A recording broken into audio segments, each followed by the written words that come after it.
Night enveloped the desert above Heracleion. A group of archaeologists moved through the labyrinth of sunken ruins, illuminating their path with powerful flashlights. Suddenly, one of the researchers, Dr. Martin Hale, stopped in front of a temple wall. He carefully brushed away a layer of sand and discovered a strange bas-relief. A woman holding a creature with an unusually elongated head and enormous eyes. "This can't just be a stylized depiction of an infant," whispered his colleague, Alice Carter.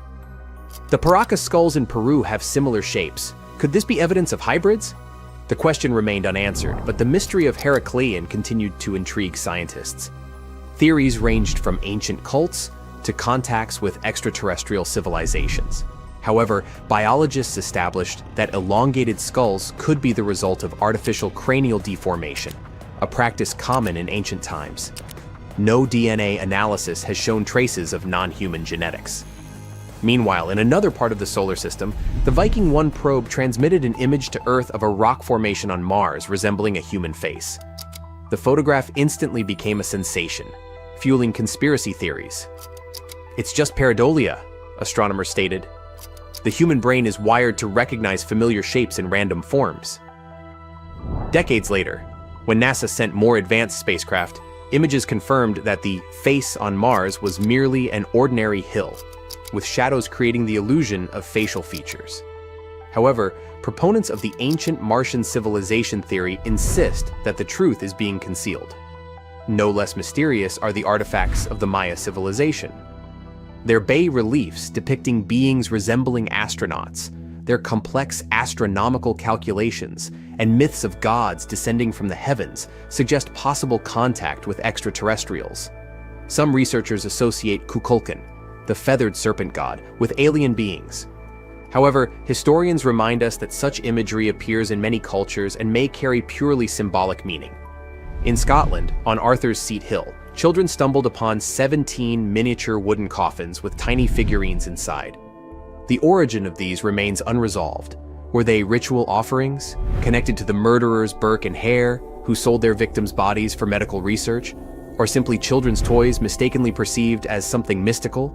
Some theories suggest they could have been a form of symbolic burial for souls who never received a proper grave. Others believe they were connected to an ancient superstition meant to ward off evil spirits. Another hypothesis suggests they were linked to an old Scottish practice of making talismans for protection against supernatural forces. The Antikythera mechanism found off the coast of Greece is another ancient enigma. This intricate device, over 2,000 years old, turned out to be an astronomical calculator ahead of its time. Studies revealed that the mechanism was used to calculate planetary movements and eclipses, proving the advanced knowledge of ancient Greek science. Many researchers now believe that similar devices might have existed, but no other examples have been discovered. Recent images from the Perseverance rover uncovered mysterious square structures on Mars. Geologists attribute them to natural crystallization and erosion processes, but UFO enthusiasts are convinced they are ruins of ancient constructions. The formations bear a striking resemblance to rectangular patterns seen in some ancient Earth structures, further fueling debates about potential past life on the Red Planet. In Germany, during excavations near Marburg Castle, students discovered a pocket sundial. The miniature device, several centuries old, amazed researchers with its precision and craftsmanship. Who owned it? Was it part of monastic heritage, used for prayers on a strict schedule? Experts believe that such sundials were rare and expensive, likely belonging to high-ranking individuals or scholars deeply engaged in astronomy and mathematics. Yet one of the most intriguing discoveries remains the Sabu disk, a 5,000-year-old artifact from Egypt. Its purpose remains debated. Some believe it was a ritual object, while others think it had a technical function, possibly part of an ancient machine. Some engineers speculate that its shape suggests it could have been part of a primitive flywheel or a component of an unknown mechanism. Certain studies suggest it could have been related to liquid movement or even served as a part of a lost mechanical system. Despite extensive research, its true function remains an enigma, adding to the ongoing fascination with the technological capabilities of early civilizations. The world is full of mysteries. Every solved enigma raises new questions. Were these artifacts merely the result of human ingenuity, or evidence of contact with forces we have yet to understand. As new discoveries emerge, the past continues to challenge our understanding, reminding us that history holds secrets waiting to be uncovered. Have you heard of Göbekli Tepe? It's an ancient site in Turkey that literally made historians rewrite history books. Over 11,000 years ago, a group of prehistoric humans crafted an enigmatic masterpiece that's even older than Stonehenge.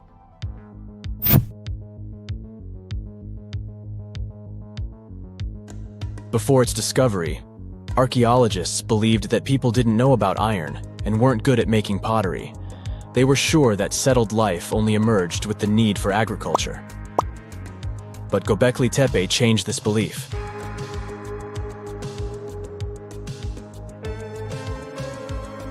The place has revealed that it was the temple that paved the way for a settled life, not agriculture.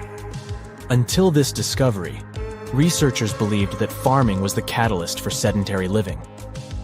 Meet Professor Schmidt, the guy whose findings changed this theory. He managed to prove that hunter-gatherer communities laid the very foundations of this way of life.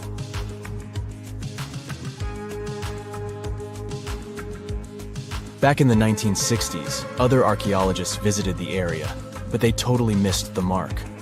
While surveying the region, they stumbled upon a hill with scattered limestone slabs and concluded it was just an old burial ground from medieval times. Little did they know that there was so much more to uncover.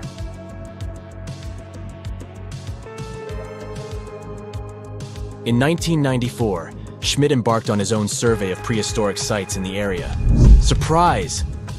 He instantly realized he had discovered something truly extraordinary. Unlike the nearby flat and barren plateaus, Göbekli Tepe had a gently rounded top, rising 50 feet above the surrounding landscape. Funny enough, the translation of this place's name is Potbelly Hill. Schmidt was sure only humans could have made something like this.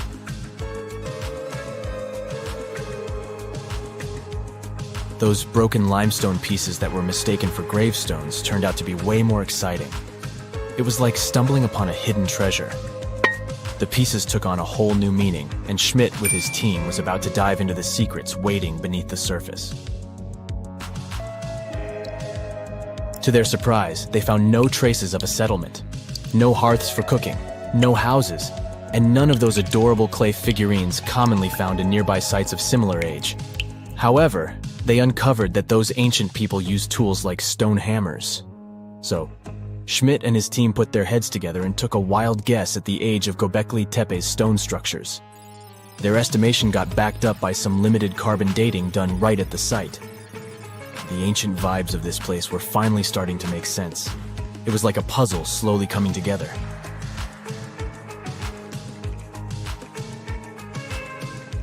You may think that back then, people didn't have special tools to create something as cool as Göbekli Tepe. Not true. Turns out, these prehistoric folks used flint tools instead of fancy metal chisels. They were also skilled at chipping away softer limestone and crafting pillars right on the spot. Afterward, they carried the pillars a short distance to the summit and placed them upright. Once the stone rings were complete, they covered them with layers of dirt. Over time, they added new rings, and voila! You've got a cool hill to impress people in the future.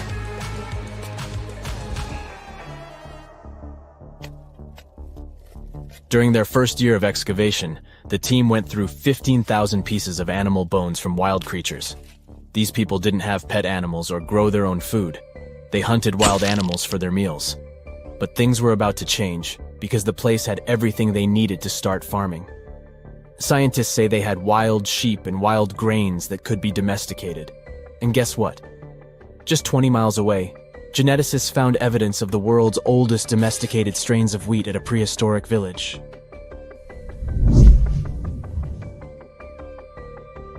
These amazing findings have completely changed how we view civilization. In the past, experts believed that people needed to learn how to farm and settle in one place before they could build temples and develop complex societies. But guess what? Schmidt's research flips that idea on its head. He claims that the incredible effort put into constructing these astonishing structures actually set the stage for the development of advanced societies. It means that societal and cultural changes happened before agriculture. Schmidt has this fascinating hypothesis about Göbekli Tepe. He thinks it could have been a special burial site where people left their loved ones. And here's the twist.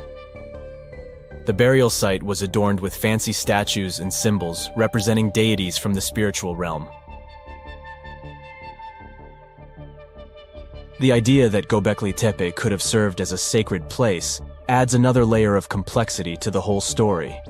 While the site's true purpose may remain elusive, Schmidt's insights invite us to consider the profound interplay between life and the afterlife, and the deep reverence ancient hunter-gatherer societies may have had for their departed ancestors. Now let's talk about the stars of the show, the mesmerizing T-shaped columns that dominate Göbekli Tepe. These mysterious structures range from 10 to 20 feet tall and most likely represent stylized human figures. But one figure stands out from the rest, the three-dimensional lion relief. This depiction really fires up our imagination. Why? Because it hints at the possibility that lions roamed Anatolia during the Neolithic period.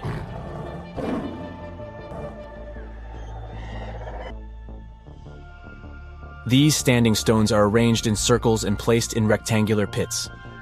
Each circle has a similar setup. Two big T-shaped pillars in the center, surrounded by slightly smaller ones facing inward. Talk about a stylish arrangement. These towering pillars reach a whopping 16 feet and weigh between 7 and 10 tons. Some pillars are plain and simple, while others are like works of art with intricate carvings. Foxes, scorpions, and vultures come to life, crawling and twisting on the pillars' sides. But it's not just animals depicted on these stones. Some pillars have abstract shapes representing humans, and even small carvings of clothing items. Some of them even have belts. Now, there's one pillar that stands out from the rest like a rock star. This super old stone pillar suggests that a comet crashed into Earth. It happened during a chilly period that lasted about 1,000 years. Previous studies examining Greenland ice cores hinted at this comet theory, but now the carvings at Göbekli Tepe prove it right.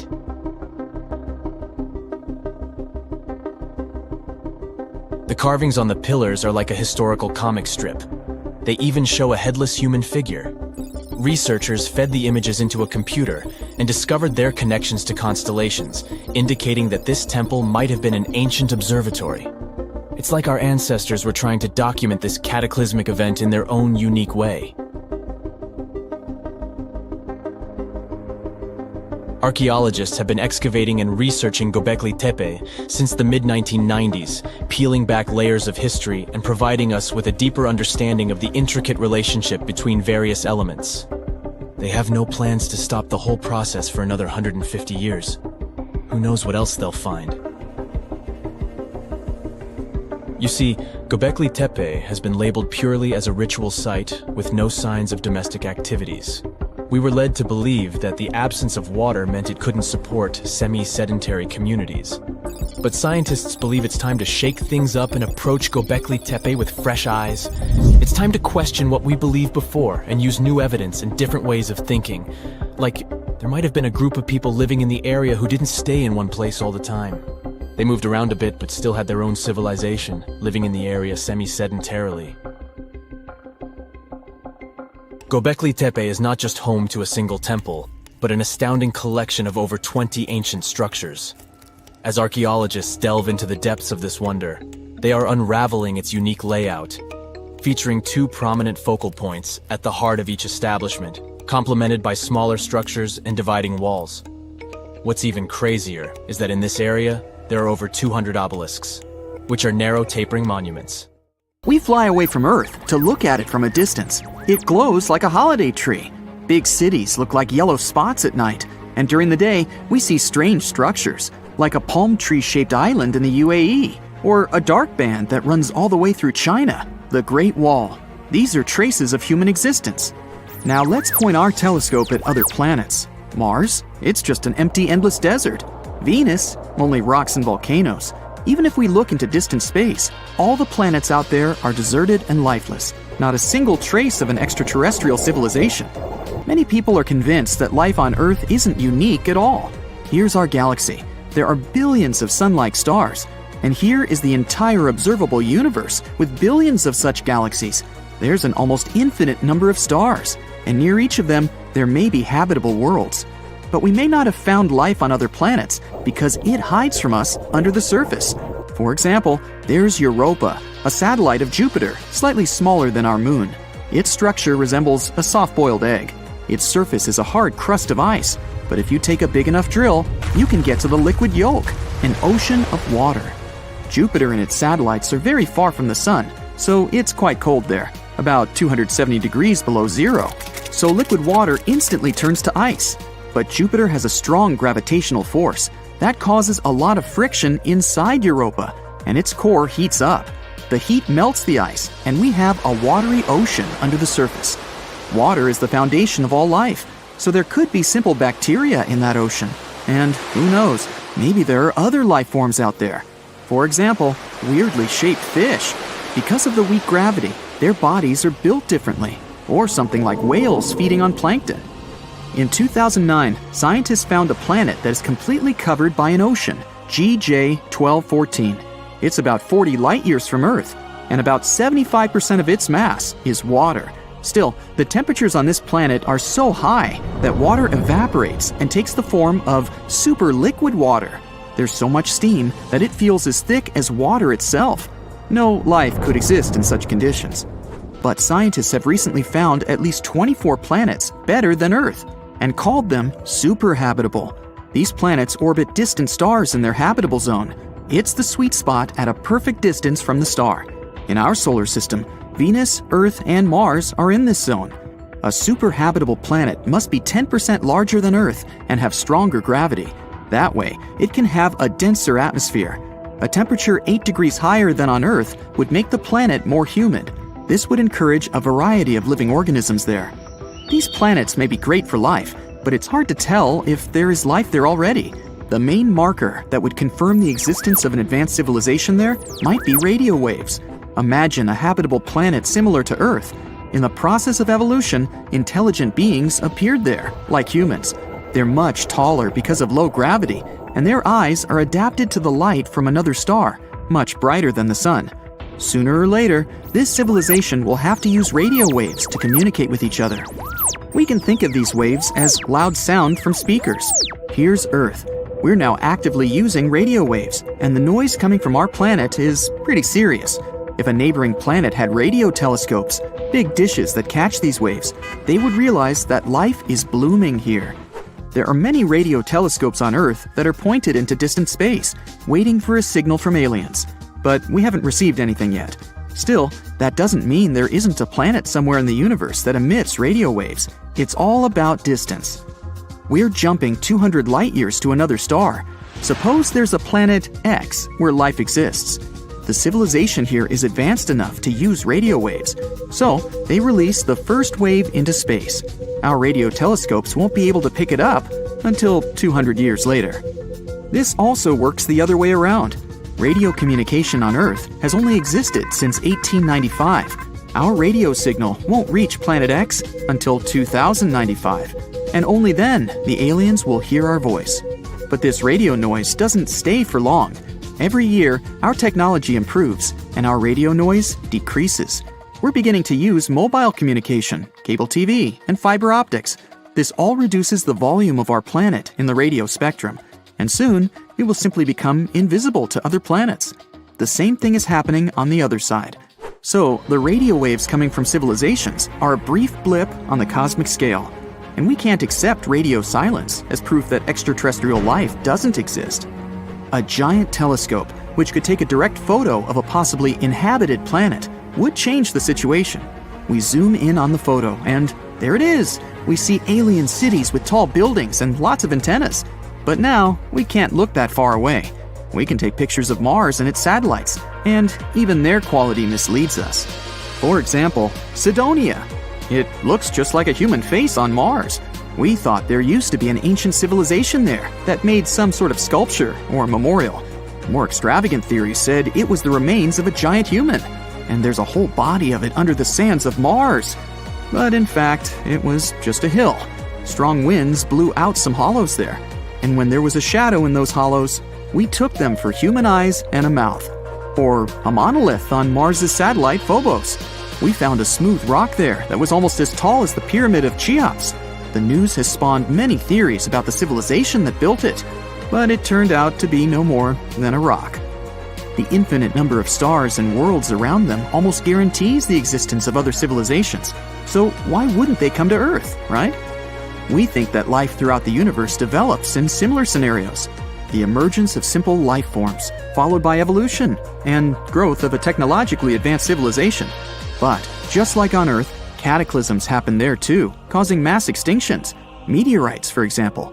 Perhaps there was a civilization out there ready to go into outer space, but a huge meteorite, like the one that wiped the dinosaurs off the Earth's surface, made that civilization disappear, and life on that planet began a new cycle from scratch. In addition, the more advanced the civilization, the greater the risk of its self-destruction. Scientists might conduct experiments in machines like the Large Hadron Collider and accidentally create a black hole there. It would begin to swallow everything around it and grow in size. Soon, all the super-developed cities of this civilization and the entire planet would simply disappear. Another possibility for super-advanced civilizations is to travel through wormholes. Those are tunnels in space-time between universes. Aliens might travel through them and lose interest in going back. But it's also possible that life on Earth is unique. That's because our planet was formed thanks to a number of incredible coincidences. The first is the location of our solar system in the galaxy. In the Milky Way, there are constant fireworks of exploding supernovae. The radiation from these explosions destroys everything around it at great distances. Our solar system is right in the sweet spot of the galactic orbit where we're safe from such explosions. Another factor is the moon. One theory of the formation of the moon says that about 4.5 billion years ago, a meteorite the size of Mars crashed into us. If the impact had been straight, the Earth would have just broken apart. And if that meteorite had only scratched the Earth, the pieces would have just flown away. But the collision occurred precisely so that part of the meteorite remained in Earth's orbit and formed the moon. Then, the moon stabilized the Earth's rotation and heated our core with gravity. Only then, our planet developed a magnetic field, which protects us from the solar wind. Other scientists believe that life outside Earth may be biochemically different. Carbon and water are the basis of our bodies, but carbon could be replaced with silicon or phosphorus, and water could be replaced with ammonia or methane. These atoms could form molecules of different shapes and perhaps assemble into a living organism. Life based on such elements would be unlike anything seen on Earth. Now, have you ever seen cricket balls that are 3 billion years old? Klerksdorp spheres were found in deposits of the mineral pyrophyllite in South Africa and rock the science world. They do look like tiny ancient cricket balls with seams-like lines around the middle. Back in the 1980s, some folks claimed these spheres had been made by an advanced pre-flood civilization we know nothing about. One museum curator shared stories about how they rotated on their own in a display case. There was also a TV show that invited a psychic who declared the spheres were pieces of an ancient spaceship. But according to geologists, these spheres are actually pretty common concretions or spherical objects formed by different minerals than the surrounding rock. The seam-like lines are just imprints from the host rock's layers building up over time. The Klerksdorp spheres come in different shapes, from noticeably flattened spheres to distinct discs. As for that episode when one of these spheres spun on its own, the curator of the Klerksdorp Museum cleared that up too. He said that when he put one sphere on its glass shelf when a journalist came to visit, the sphere naturally rotated a bit because it's round. The area where the museum is located often experiences earth tremors from gold mining activities nearby. The oldest known human-like footprints could be 6 million years old. They were found on the Greek island of Crete in 2002. If the number is correct, it would mean that early human ancestors may have migrated between Europe and Africa much earlier than we previously thought. This doesn't mean Africa is not the cradle of humankind, though. It could just prove that early human ancestors moved back and forth between continents. Some researchers believe the footprints were left by a bipedal creature possibly related to an early human ancestor nicknamed El Greco. According to scientists who studied them, the footprints have a very human-like shape, with 5 toes and a parallel big toe. Some scientists are skeptical about it and suggest the prints might be from a late European ape. The new study analyzed fossilized marine microorganisms found in the sedimentary rocks to determine the footprint's age and prove it's actually 6 million years. The next amazing find that keeps scientists entertained is the Dorchester plot. It's a beautifully crafted metal vessel with some fancy geometric designs embossed in shiny silver. The pot was discovered in, who could have thought, Dorchester in 1852 under quite unusual circumstances. During a powerful blast, the pot broke into 2 pieces. Scientists believe it was originally embedded within a rock or boulder known as pudding stone. The rock from which the Dorchester pot emerged is dated to be around 500 million years old, so it could mean the pot itself is also that old. The current and less exciting theory suggests that the Dorchester pot is a Victorian-era candlestick holder. Such things were really trending back then, so it's not a surprise to find such fancy household item from that time. The Dorchester pot falls into the category of ouparts, or out-of-place artifacts. Those are objects that seem too advanced for the time period they're supposedly from. If we accept that the pot is 500 million years old, then whoever made it was way ahead of their times in terms of crafts and tech. One extra mystery is that the pot has an engraving of a plant that most likely disappeared from Earth over 100,000 years ago. Sounds like good proof the pot is really extra old. Now, it looks like the oldest map in Europe is a stone from 4,000 years ago. This Bronze Age slab was found in France in the year 1900 at an ancient burial ground. The carvings on the slab show in 3 dimensions the River Odie network with a fantastic accuracy of around 80% over an 18-mile stretch. There are other stone-carved maps around the world, but this one is unique because it shows a specific area to scale. Looks like the slab's carvings don't just map rivers and hills, but also settlements, barrow sites, and field systems.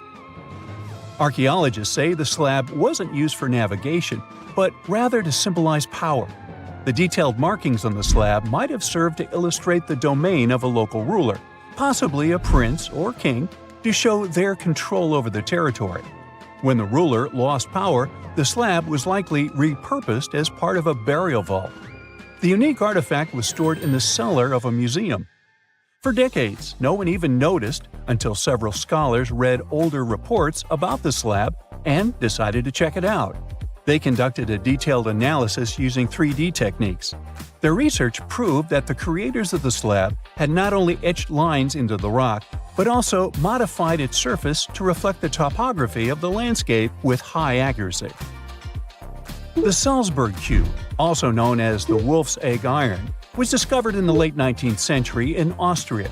Now, don't let the name mislead you. It doesn't look like a cube at all. It's more like a rounded object with 2 flat sides. Down the middle, there's a groove, and the surface is covered with pits and craters. This unique appearance is the reason why many people think it might be something out of this world. Workers accidentally found this artifact when they blew apart a piece of coal. The coal seam it came from is thought to be over 60 million years old. The Salzburg cube moved between museums, mysteriously vanished in the early 20th century, and then showed up again.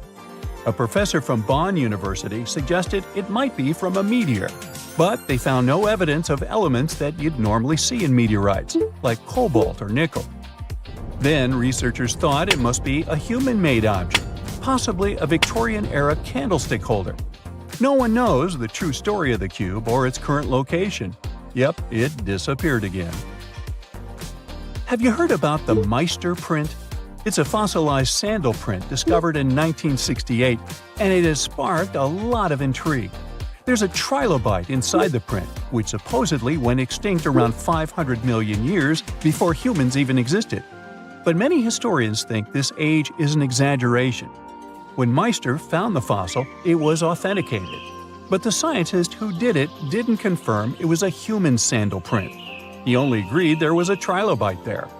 When another scientist visited the site, he found a 6-inch impression he believed was from a child's moccasin. But the footwear seemed to be new. So, could it be evidence of time travel? Proof that humans existed millions of years earlier than we thought? or a sign that someone else visited early Earth? Or is it just a rock formation that looks like a sandal print? We still don't have the answers. Back in June 1936, a couple was walking along Red Creek in London, Texas. London, Texas? Yeah, when they stumbled upon something unusual. It was a piece of wood sticking out of what seemed to be an ancient rock formation. About 10 years later, their curious son decided to crack open the rock to see what was inside. And he saw a hammer, which looked surprisingly modern. Then, one unique finds enthusiast decided that the rock encasing the hammer was from the Cretaceous period. This would mean that someone dropped a 19th century hammer while dinosaurs like Triceratops were still roaming the earth. So, if this hammer was truly from the Cretaceous period, then the whole evolutionary theory would be wrong. And if the hammer was modern, it would mean the Cretaceous rock formation it came from was much younger than we thought. But the real answer was much simpler. The hammer was indeed modern, and geological processes had encased it in rock. Minerals can harden around an object in a relatively short time. So the hammer was probably dropped by a miner a century or so ago, and the rock formed around it afterward. And no, it wasn't a Victorian-era candlestick holder either. The James Webb Space Telescope, an astounding piece of equipment built to outperform the Hubble Space Telescope, has made a terrifying and amazing discovery that might completely change our perception of the universe. It has successfully detected a faint glow coming from a staggering 7 trillion miles away. Can this glow be shining city lights coming from some mysterious extraterrestrial world galaxies away from us? Well, let's start from the beginning. A few years ago, NASA's Infrared Spitzer Space Telescope helped us spot a family of 7 rocky exoplanets orbiting the same star. This star is known as TRAPPIST-1. And recently, our new infrared powerhouse, the James Webb Telescope, has measured the temperature of one of those distant worlds. It was a planet called TRAPPIST-1b. Unfortunately, it turned out that this Earth-like planet was totally uninhabitable. Astronomers took James Webb's mid-infrared camera, called MIRI, and looked at the planet's thermal emissions. We can picture the whole process as scientists using heat-sensing Terminator vision. The results were quite disappointing. TRAPPIST-1b turned out to be scorching. Its average temperature was around 450 degrees F. That's as hot as in an oven. Plus, the planet most likely doesn't have any atmosphere. At the same time, this discovery was another record-breaking first for the telescope, which had already produced some newsworthy results by that time. It was the first time researchers detected any form of light emitted by a small and relatively cool exoplanet similar to the rocky planets in our own solar system.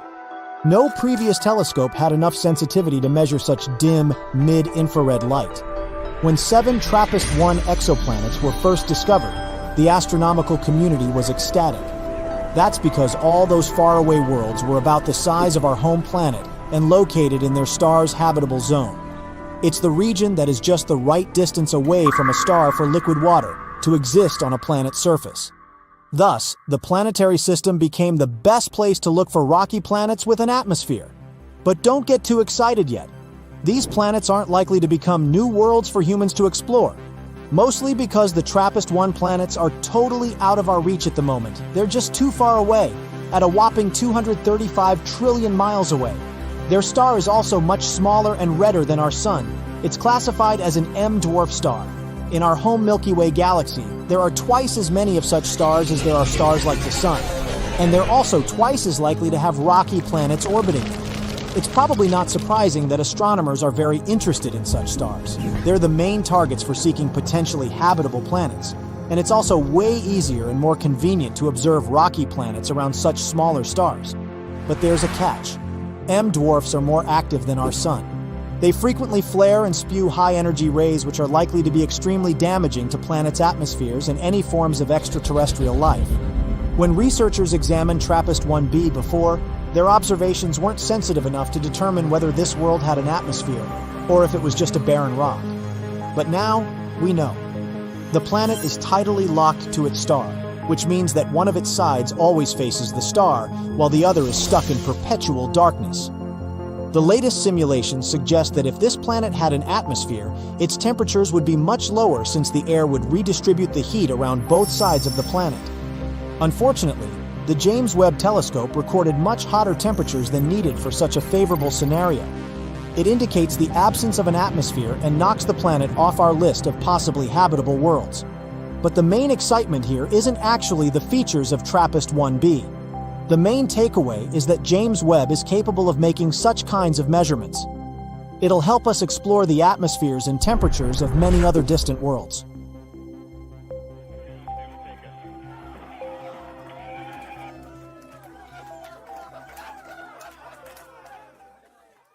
On October 30th, 1759, the inhabitants of the Middle East were jolted awake by an earthquake. Cracks appeared in the walls of their homes, roofs began to crumble. People ran out of their homes and gathered in open areas. But because of strong shocks, they kept losing their footing and falling.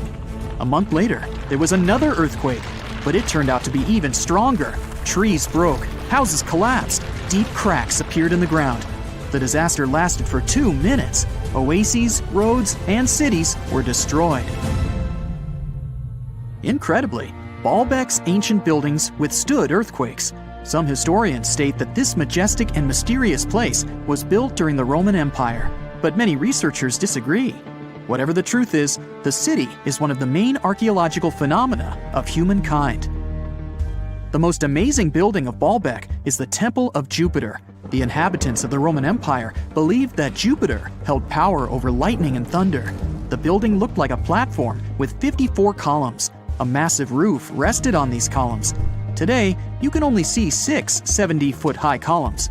Each of them consists of 3 sections and resembles a pencil. The cores of these pencils were made of lead.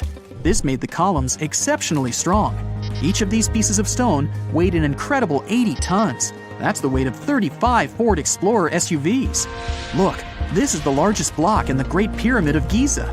But compared to the blocks from Baalbek, it doesn't even look that impressive. The foundation under the Temple of Jupiter was preserved. That's how specialists figured out it consisted of about 25 monolithic stones, weighing 450 tons each.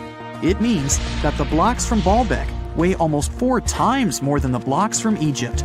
There are 3 more enormous limestone blocks in the foundation. They weigh 800 tons each. This is more than twice the weight of a Boeing 747 plane. Ancient builders must have had a hard time carving such giants from a piece of stone. And after that, they also had to pull them to the construction site and lift them to a significant height. Repeating these logistics would probably turn out to be a nightmare for present-day builders. To do this amount of work, they would need modern equipment.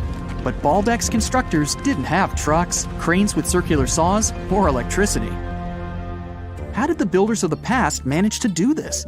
Scientists have a theory that includes ropes, winches, and lever systems. Naturally, the engineers of the past made all the gadgets from wood. Around 3,000 feet away from the ruins of the temple complex, there's a quarry. Archaeologists suppose that's where the stones for the construction were cut. They found a block of limestone there. It seemed to be too large, even for this incredible place.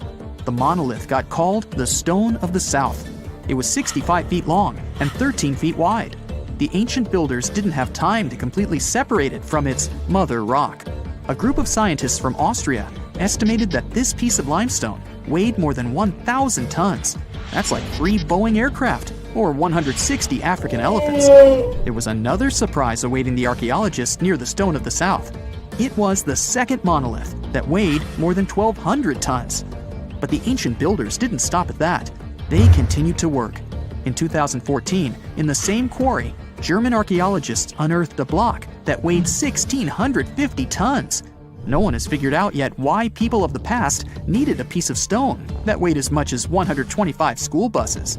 It's also unclear how they were going to move this giant and why they didn't finish the job. In any case, this third monolith is the largest processed piece of stone in human history.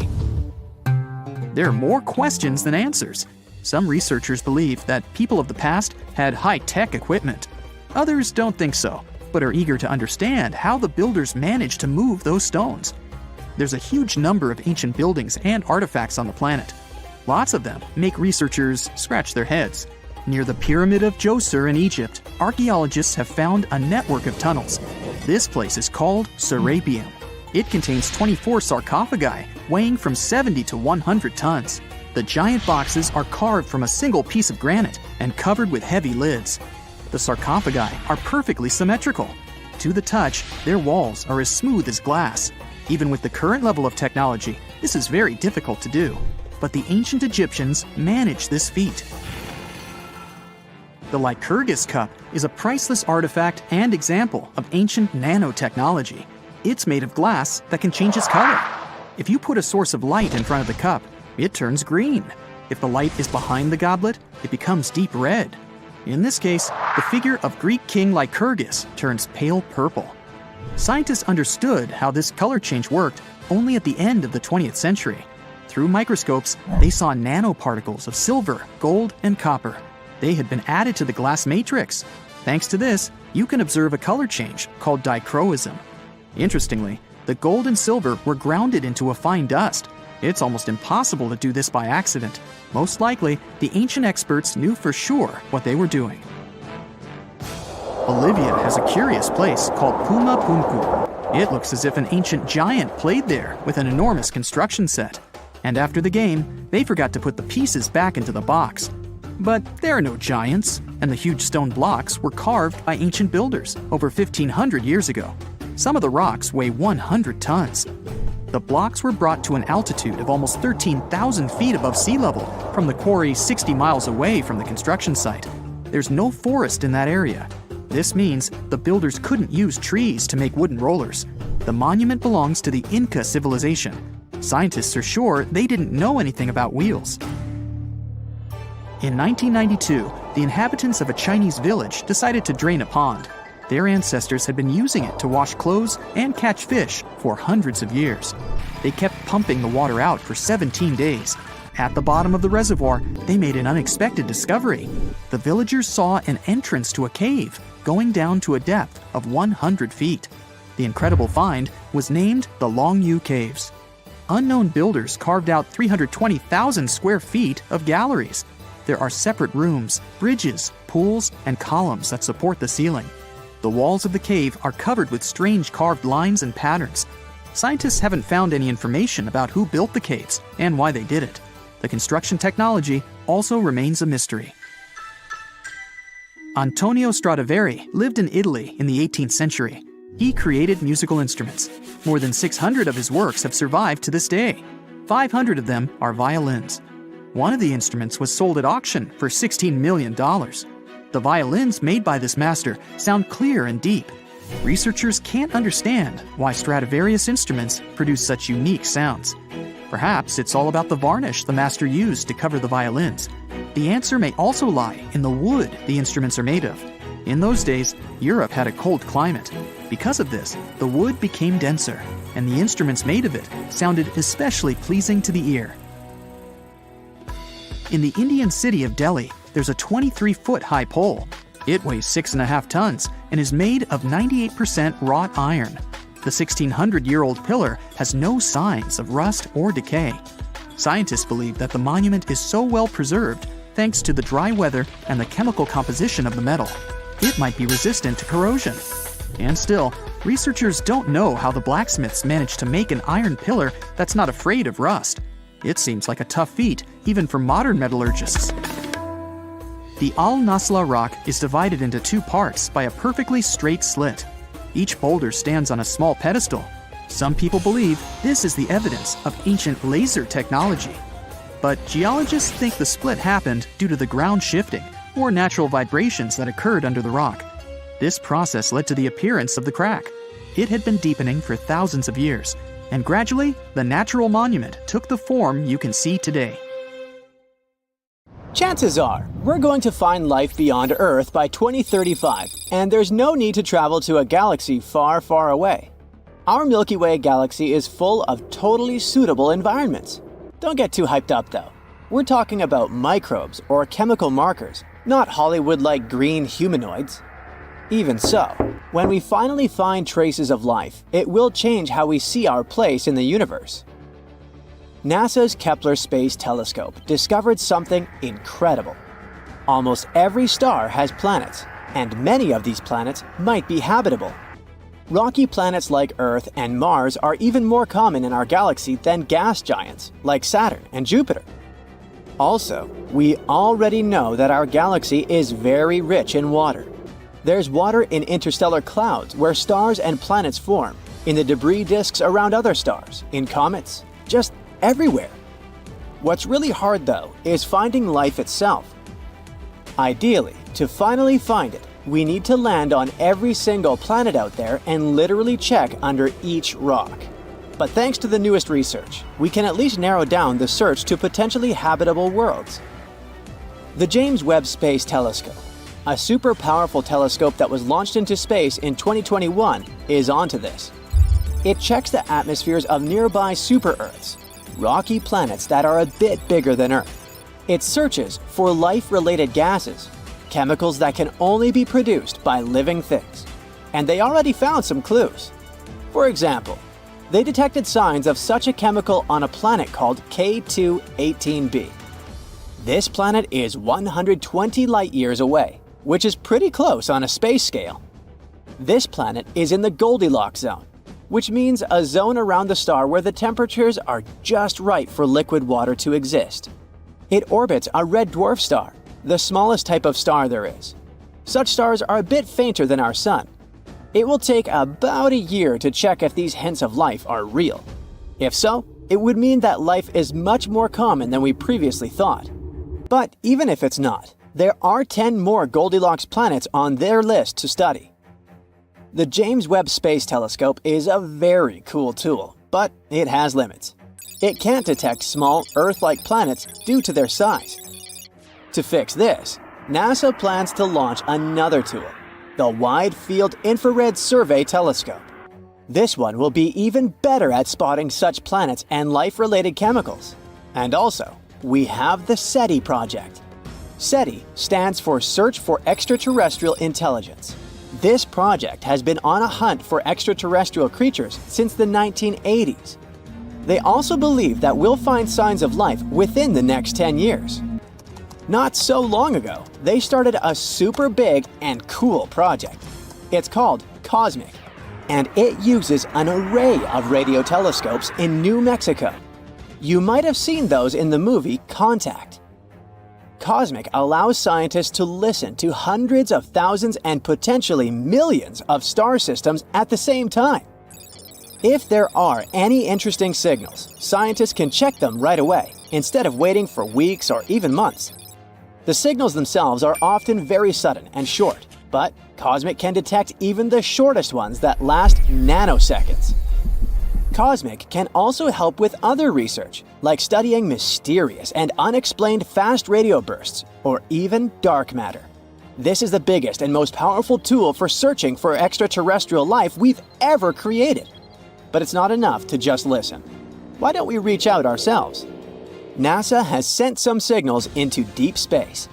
In 2002, their Deep Space Network sent a signal to the Pioneer 10 satellite. But there was an obstacle in the path. A white dwarf star, 27 light-years away from Earth. If there's a planet around this star, perhaps the signal reached them too. If there are any intelligent species there, we could receive a reply by 2029. The DSN keeps sending powerful transmissions into space. These signals will bump into 222 stars within the next 3 centuries. Maybe someday we'll receive a reply from somewhere far away. But why haven't we received a response yet? There are about 200 billion galaxies in the universe, each with around 100 billion stars. If just 1% of those stars had one planet, that's still 200 quintillion possible planets. And we can narrow it down even further. If the chance of them having life is 1 in a trillion, that would still leave us a few 100,000 planets. So, where is everyone? This is a famous question known as the Fermi paradox. The first possibility isn't that terrifying. It's possible that the universe is full of life, but this life isn't intelligent in our traditional sense. Some planets might have microbes, birds, or space dinosaurs. This is called the Great Filter Theory. It suggests that there are certain filters that life has to overcome in order to become intelligent. and maybe other species just haven't overcome them yet. Think about it. Life on Earth started in the ocean, then crawled onto land, diversified into many forms, went extinct in massive events 5 times, evolved again, and eventually led to humans. We built societies, developed healthcare, and only then started searching for another life. There's another idea called the Gaian bottleneck hypothesis, which suggests basically the same thing. While it might not be too hard for basic life to start, it's incredibly tough for that life to survive and thrive over long periods. Venus might have had oceans and Earth-like conditions too, but something went wrong. Its oceans boiled away because of a runaway greenhouse effect. Now it's sterile. Mars also had liquid water on its surface once, and both the Moon and Mercury had thick atmospheres for a short time. Meanwhile, Earth has had liquid water on its surface for almost its entire existence. It's super rare and remarkable for a planet to hold temperatures from 32 to 212 degrees Fahrenheit for millions of years. So, maybe it's a mistake to look for intelligent life, especially the one that uses the same technology as we do. It evolved under completely different conditions after all. That's also where the so-called Drake equation comes in. It's a formula that gives us a chance to calculate the potential of life becoming intelligent on a planet. To calculate the result, we need to know several variables: how many stars there are, how many of them have planets, the chance of these planets having life, and so on. Unfortunately, we don't know these numbers yet, and the result might be insignificant. But let's assume that there is at least one other intelligent species. Why haven't we met yet? There might be many reasons. Maybe they don't think we're interesting enough, or maybe the problem is with us. Perhaps we keep missing their signals, or maybe we missed the entire species itself. The universe is insanely huge and ancient. It's over 14 billion years old. If we compress Earth's entire evolutionary history into a 24-hour day, life starts at 4 a.m. Dinosaurs go extinct at 11:40 p.m. Human-like creatures appear 2 minutes before midnight. In this analogy, humans have existed for just 77 seconds, and our technology capable of detecting extraterrestrial life is even newer, less than a second. With such vast distances and time spans, the chances of us existing at the same time as other civilizations are slim. If their civilization lasted only a few millennia, we could easily miss them entirely. But that doesn't mean we should give up our search.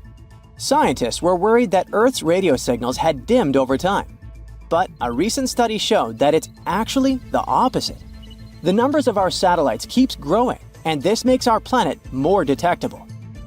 By the end of the decade, we could have 100,000 satellites, making Earth incredibly bright in the radio spectrum. If there is an advanced civilization out there, they will easily spot us even from very far distances. Astronomers are super optimistic about it. There's a high chance they'll find extraterrestrial creatures while you and I are still around. You know, scientists make discoveries that change the world, but even they can face mysteries. Here are 10 things that have baffled scientists. Imagine that you constantly hear a low-frequency hum, and no one can trace its source. Roughly 4% of the world's population hears the hum. It's a geography-free sound.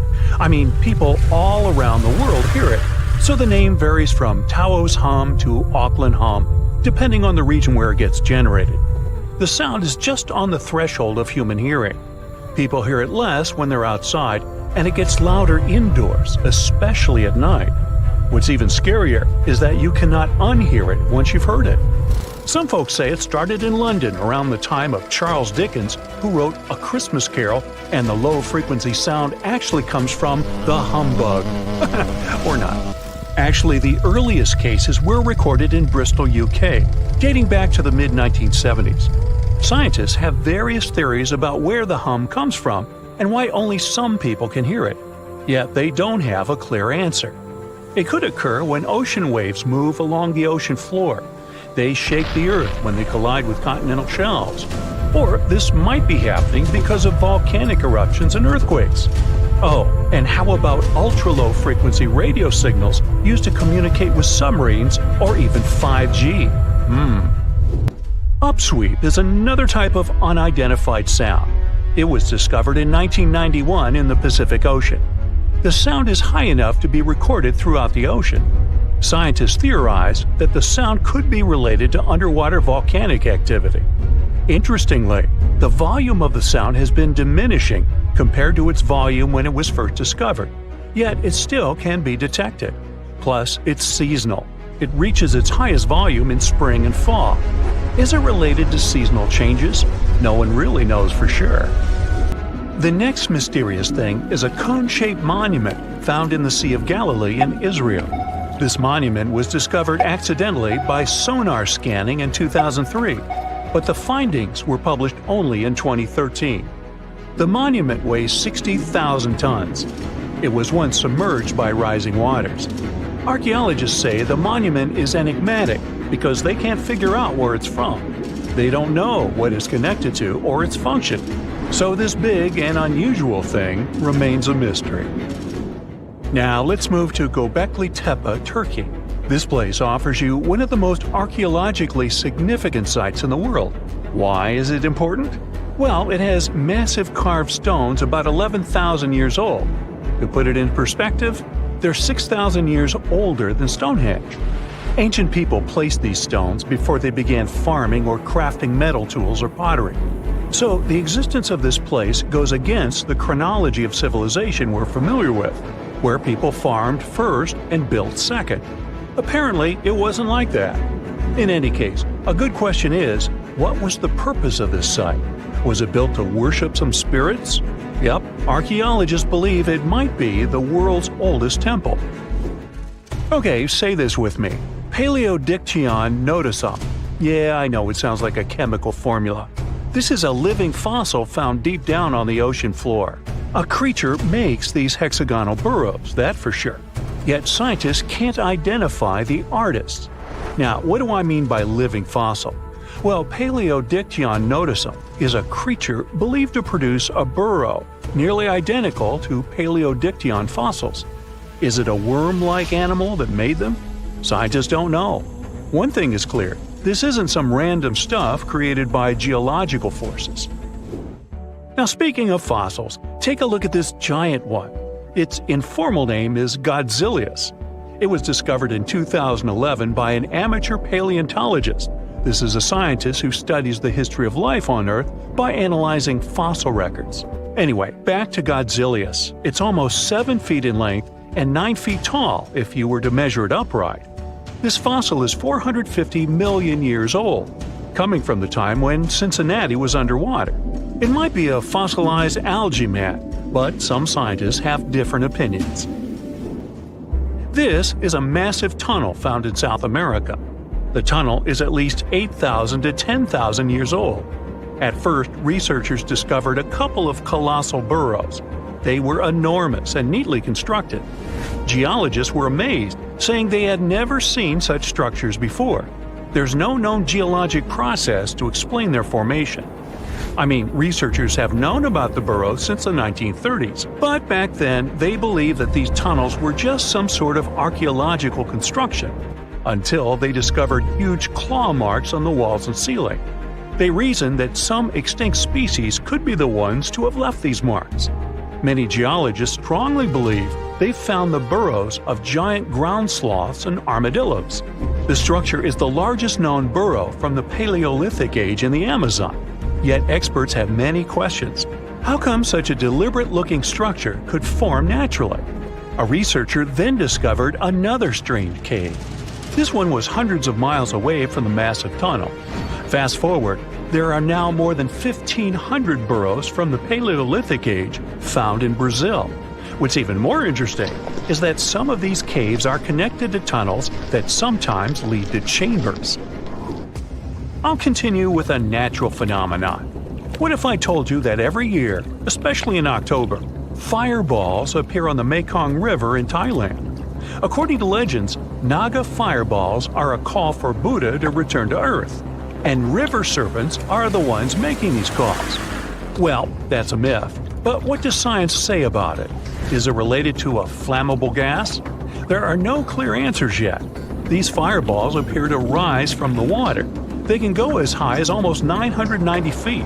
They're like fireworks, disappearing rapidly. They typically glow with a reddish or orange color. I'll mention some legends too, because why not? They're thrilling. And it would be a shame not to include the one about the lost city of Atlantis. As you may know, the legend says that Atlantis submerged into the ocean around 11,000 years ago.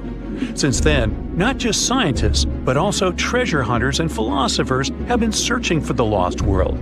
Could Bimini Road be a trace? In 1968, a diver found strange stones off the coast of North Bimini Island in the Bahamas. The stones look human-made. It's like they were evenly spaced out and laid in an orderly row. It baffled scientists, but not for long.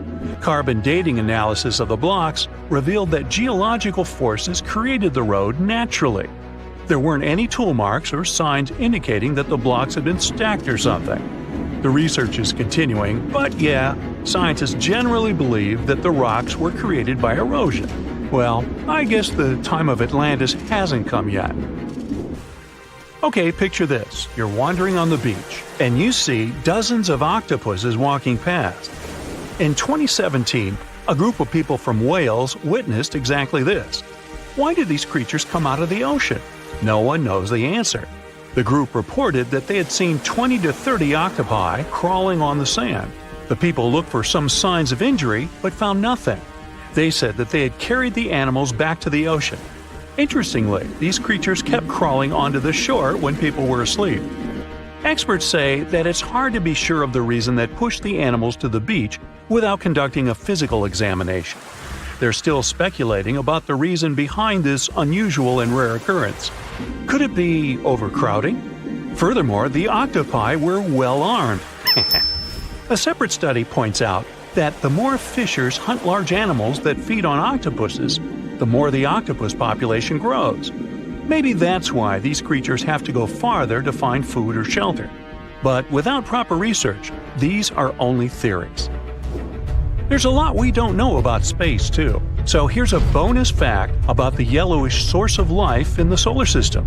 Scientists have discovered a new type of wave inside the sun. These waves move in the opposite direction to the sun's rotation. Plus, they move super fast, so fast that it's beyond our understanding. Researchers have different theories about the function of the waves. If they figure out their role, this could give them additional insight into the processes happening inside the sun.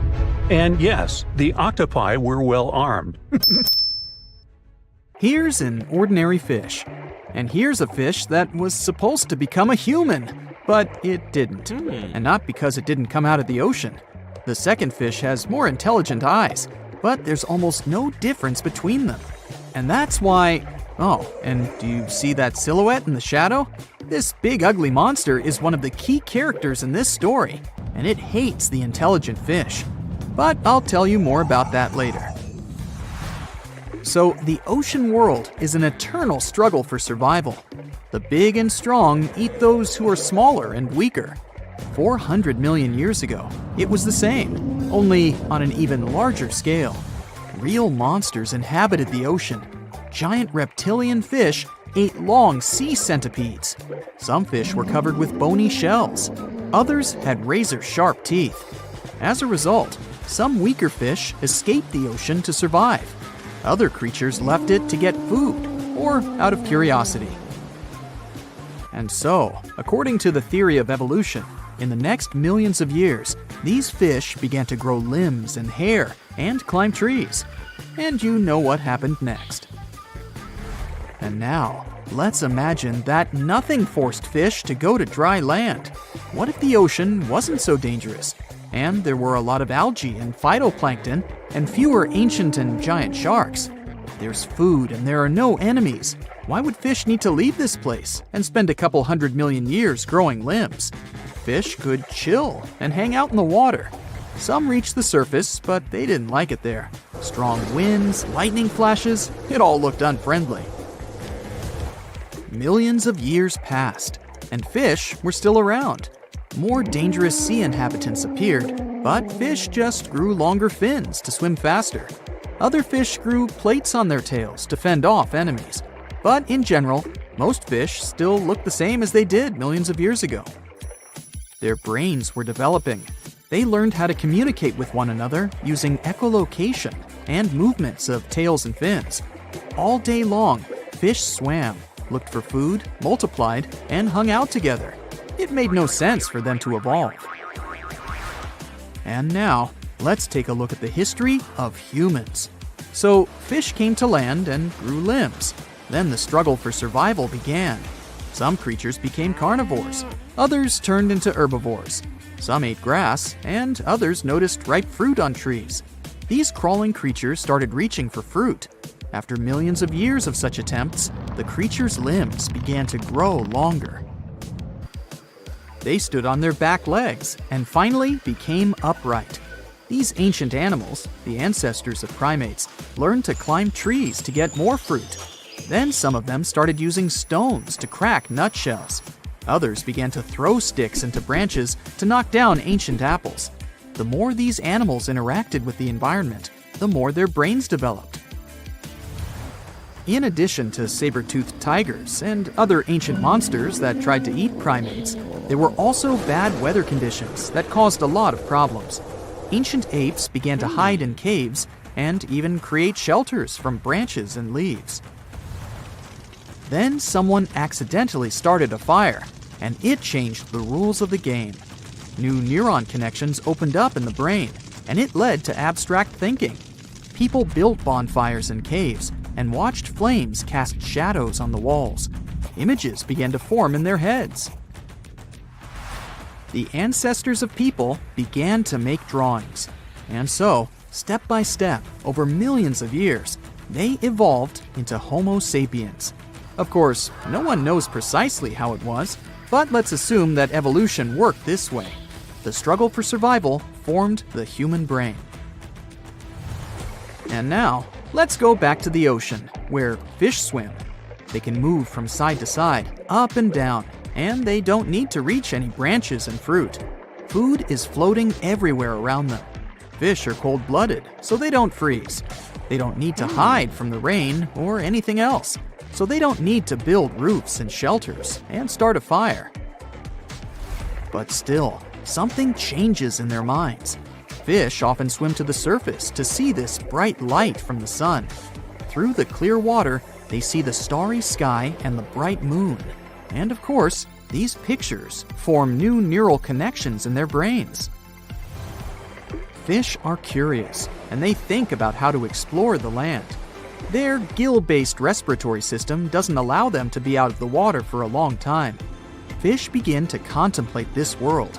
Over hundreds of thousands of years of evolution, they learn to communicate with one another and begin to understand how the cycle of life in the ocean works.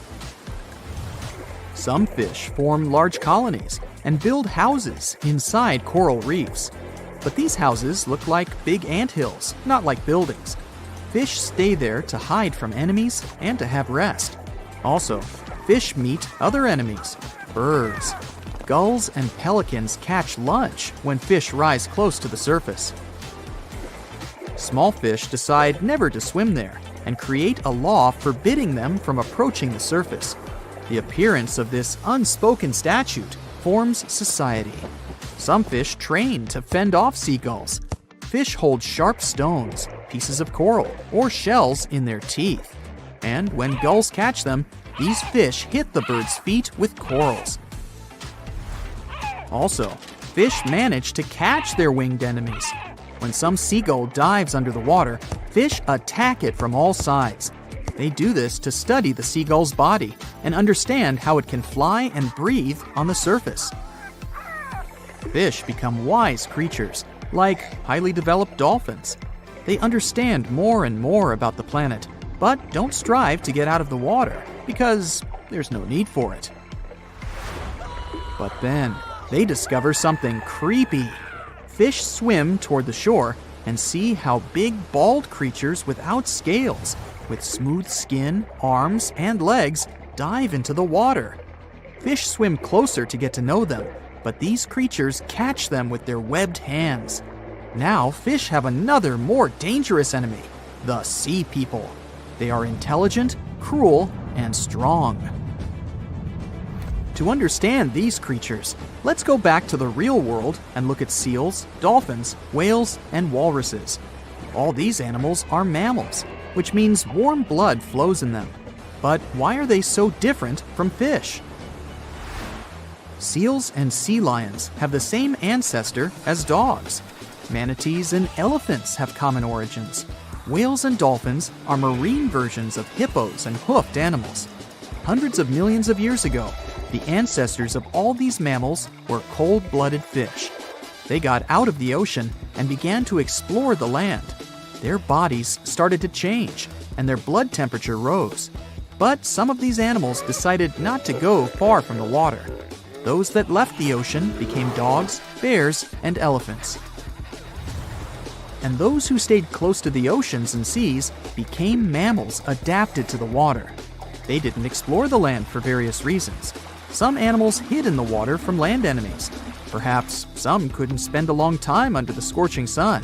They transformed into animals with fins. They don't have gills, but can hold their breath underwater for a few minutes. And now, imagine if primates living in trees moved to the shore. Their skin would lose its fur, webbing would grow on their fingers, and their whole body would get covered with a thick layer of fat.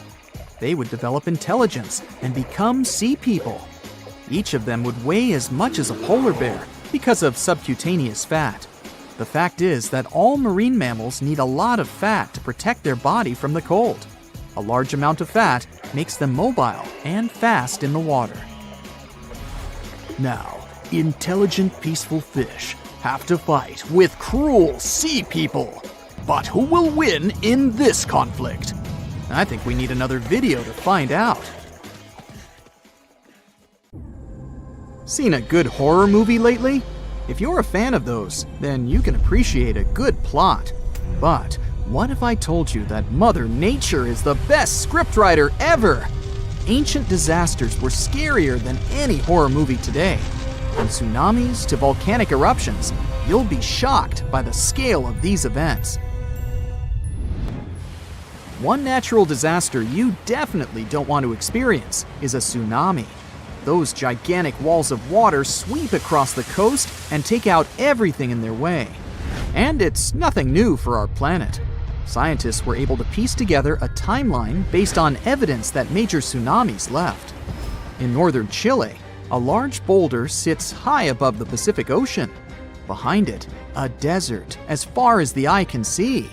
This 44-ton stone obviously doesn't belong here. It's the result of an ancient tsunami. Waves as high as a 6-story building carried boulders like pebbles. Researchers estimate this happened in 1420. But how can they possibly know this? In the 15th century, there were no written records in the region. Time for some detective work. Archaeologists discovered that around the same time, there was a tsunami in Japan, on the other side of the Pacific Ocean. The ground shook off the coast of Chile. That's how the tsunami was created. Then the wave traveled nearly 2/5 of the Earth's circumference. That's one tireless tsunami. But this wasn't a one-time event. Evidence suggests that a similar event happened 3,800 years ago.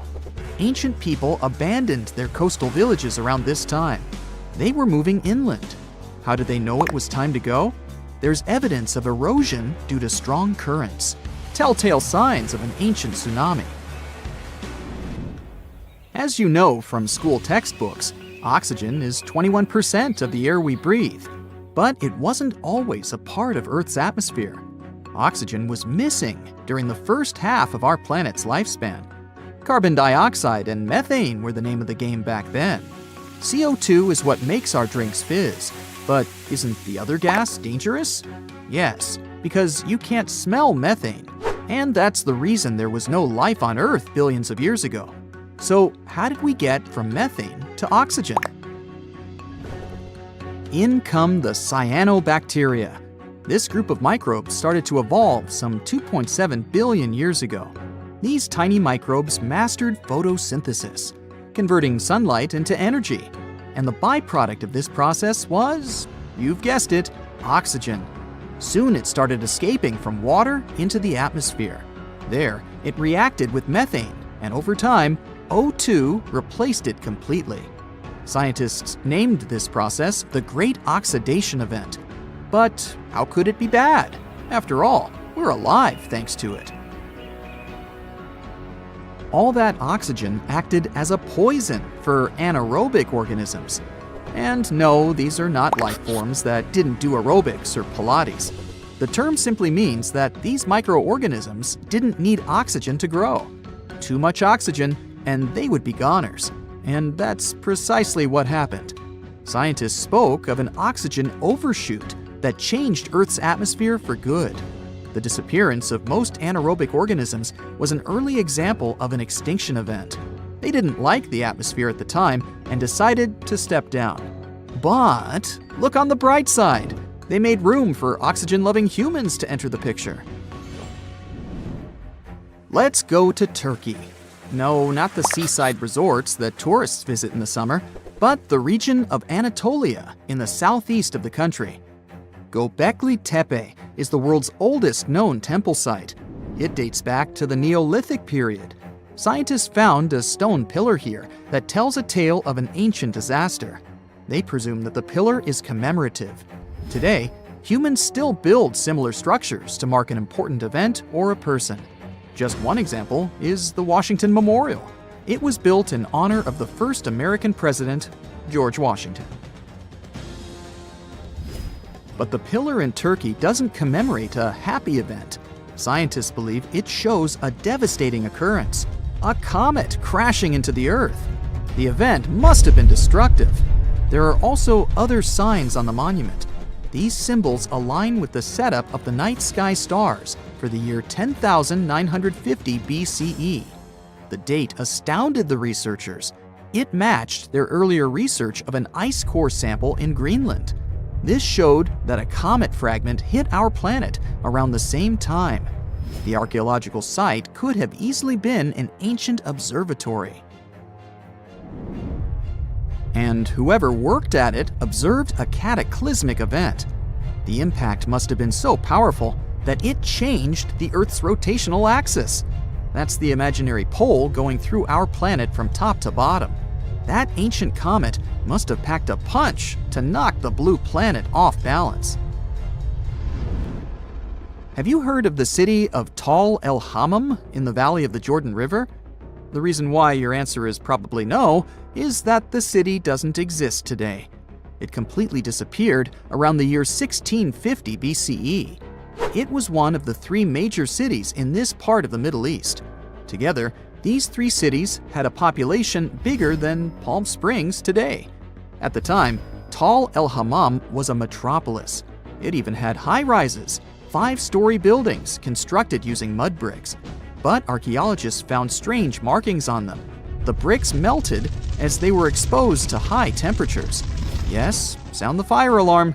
Some sort of disaster had caused a major fire. Archaeological finds pointed to a suspect for such damage: a rock from space. So, where was the crater? This comet, or an asteroid, never made it to the ground. It was traveling at high speed, so it disintegrated before hitting the ground. Such an event is called an airburst. The largest witnessed meteor airburst happened over Tunguska in the north of Asia in 1908. Scientists estimated that the airburst in Tal El Hammam happened 2.5 miles above the city. This event released a lot of energy. Air temperature quickly rose to 3,600 degrees Fahrenheit. That's hot enough to set clothes and wood on fire in an instant. Mud bricks and tools made from metal start to melt when exposed to such heat. This would explain the evidence scientists unearthed. But there was one more find: salt. The event was so powerful that it distributed salt over the region around the Dead Sea. Any farmer will tell you that salty soil and crops don't go well together. People started moving away from the area because they couldn't grow food. Imagine an island with whitewashed villages surrounded by a sapphire blue sea. Such a place exists in reality. It's the island of Santorini. But the history of this place hides a tale of destruction. The island is of volcanic origin. This means that a violent eruption created it some 3,000 years ago. Now there are two islands. The bigger one is shaped like a horseshoe.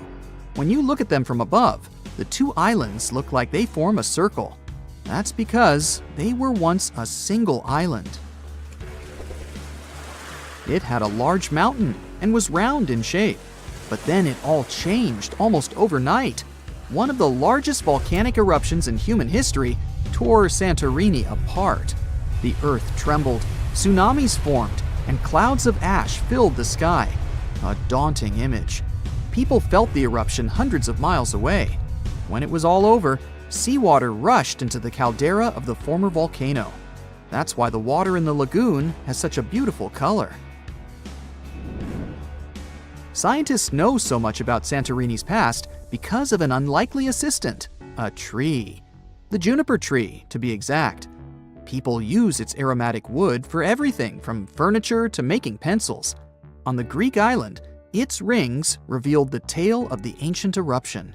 As a tree grows, it doesn't only go up, it expands sideways as well. Each new layer of bark adds a ring to the trunk. It takes a year for one ring to form. And on Santorini, one ring was unnaturally pale. The scientists did the math and voila, they dated the eruption to 1560 BCE. You know, there are many doors all around the world that have no keys. Maybe you can guess how to open them.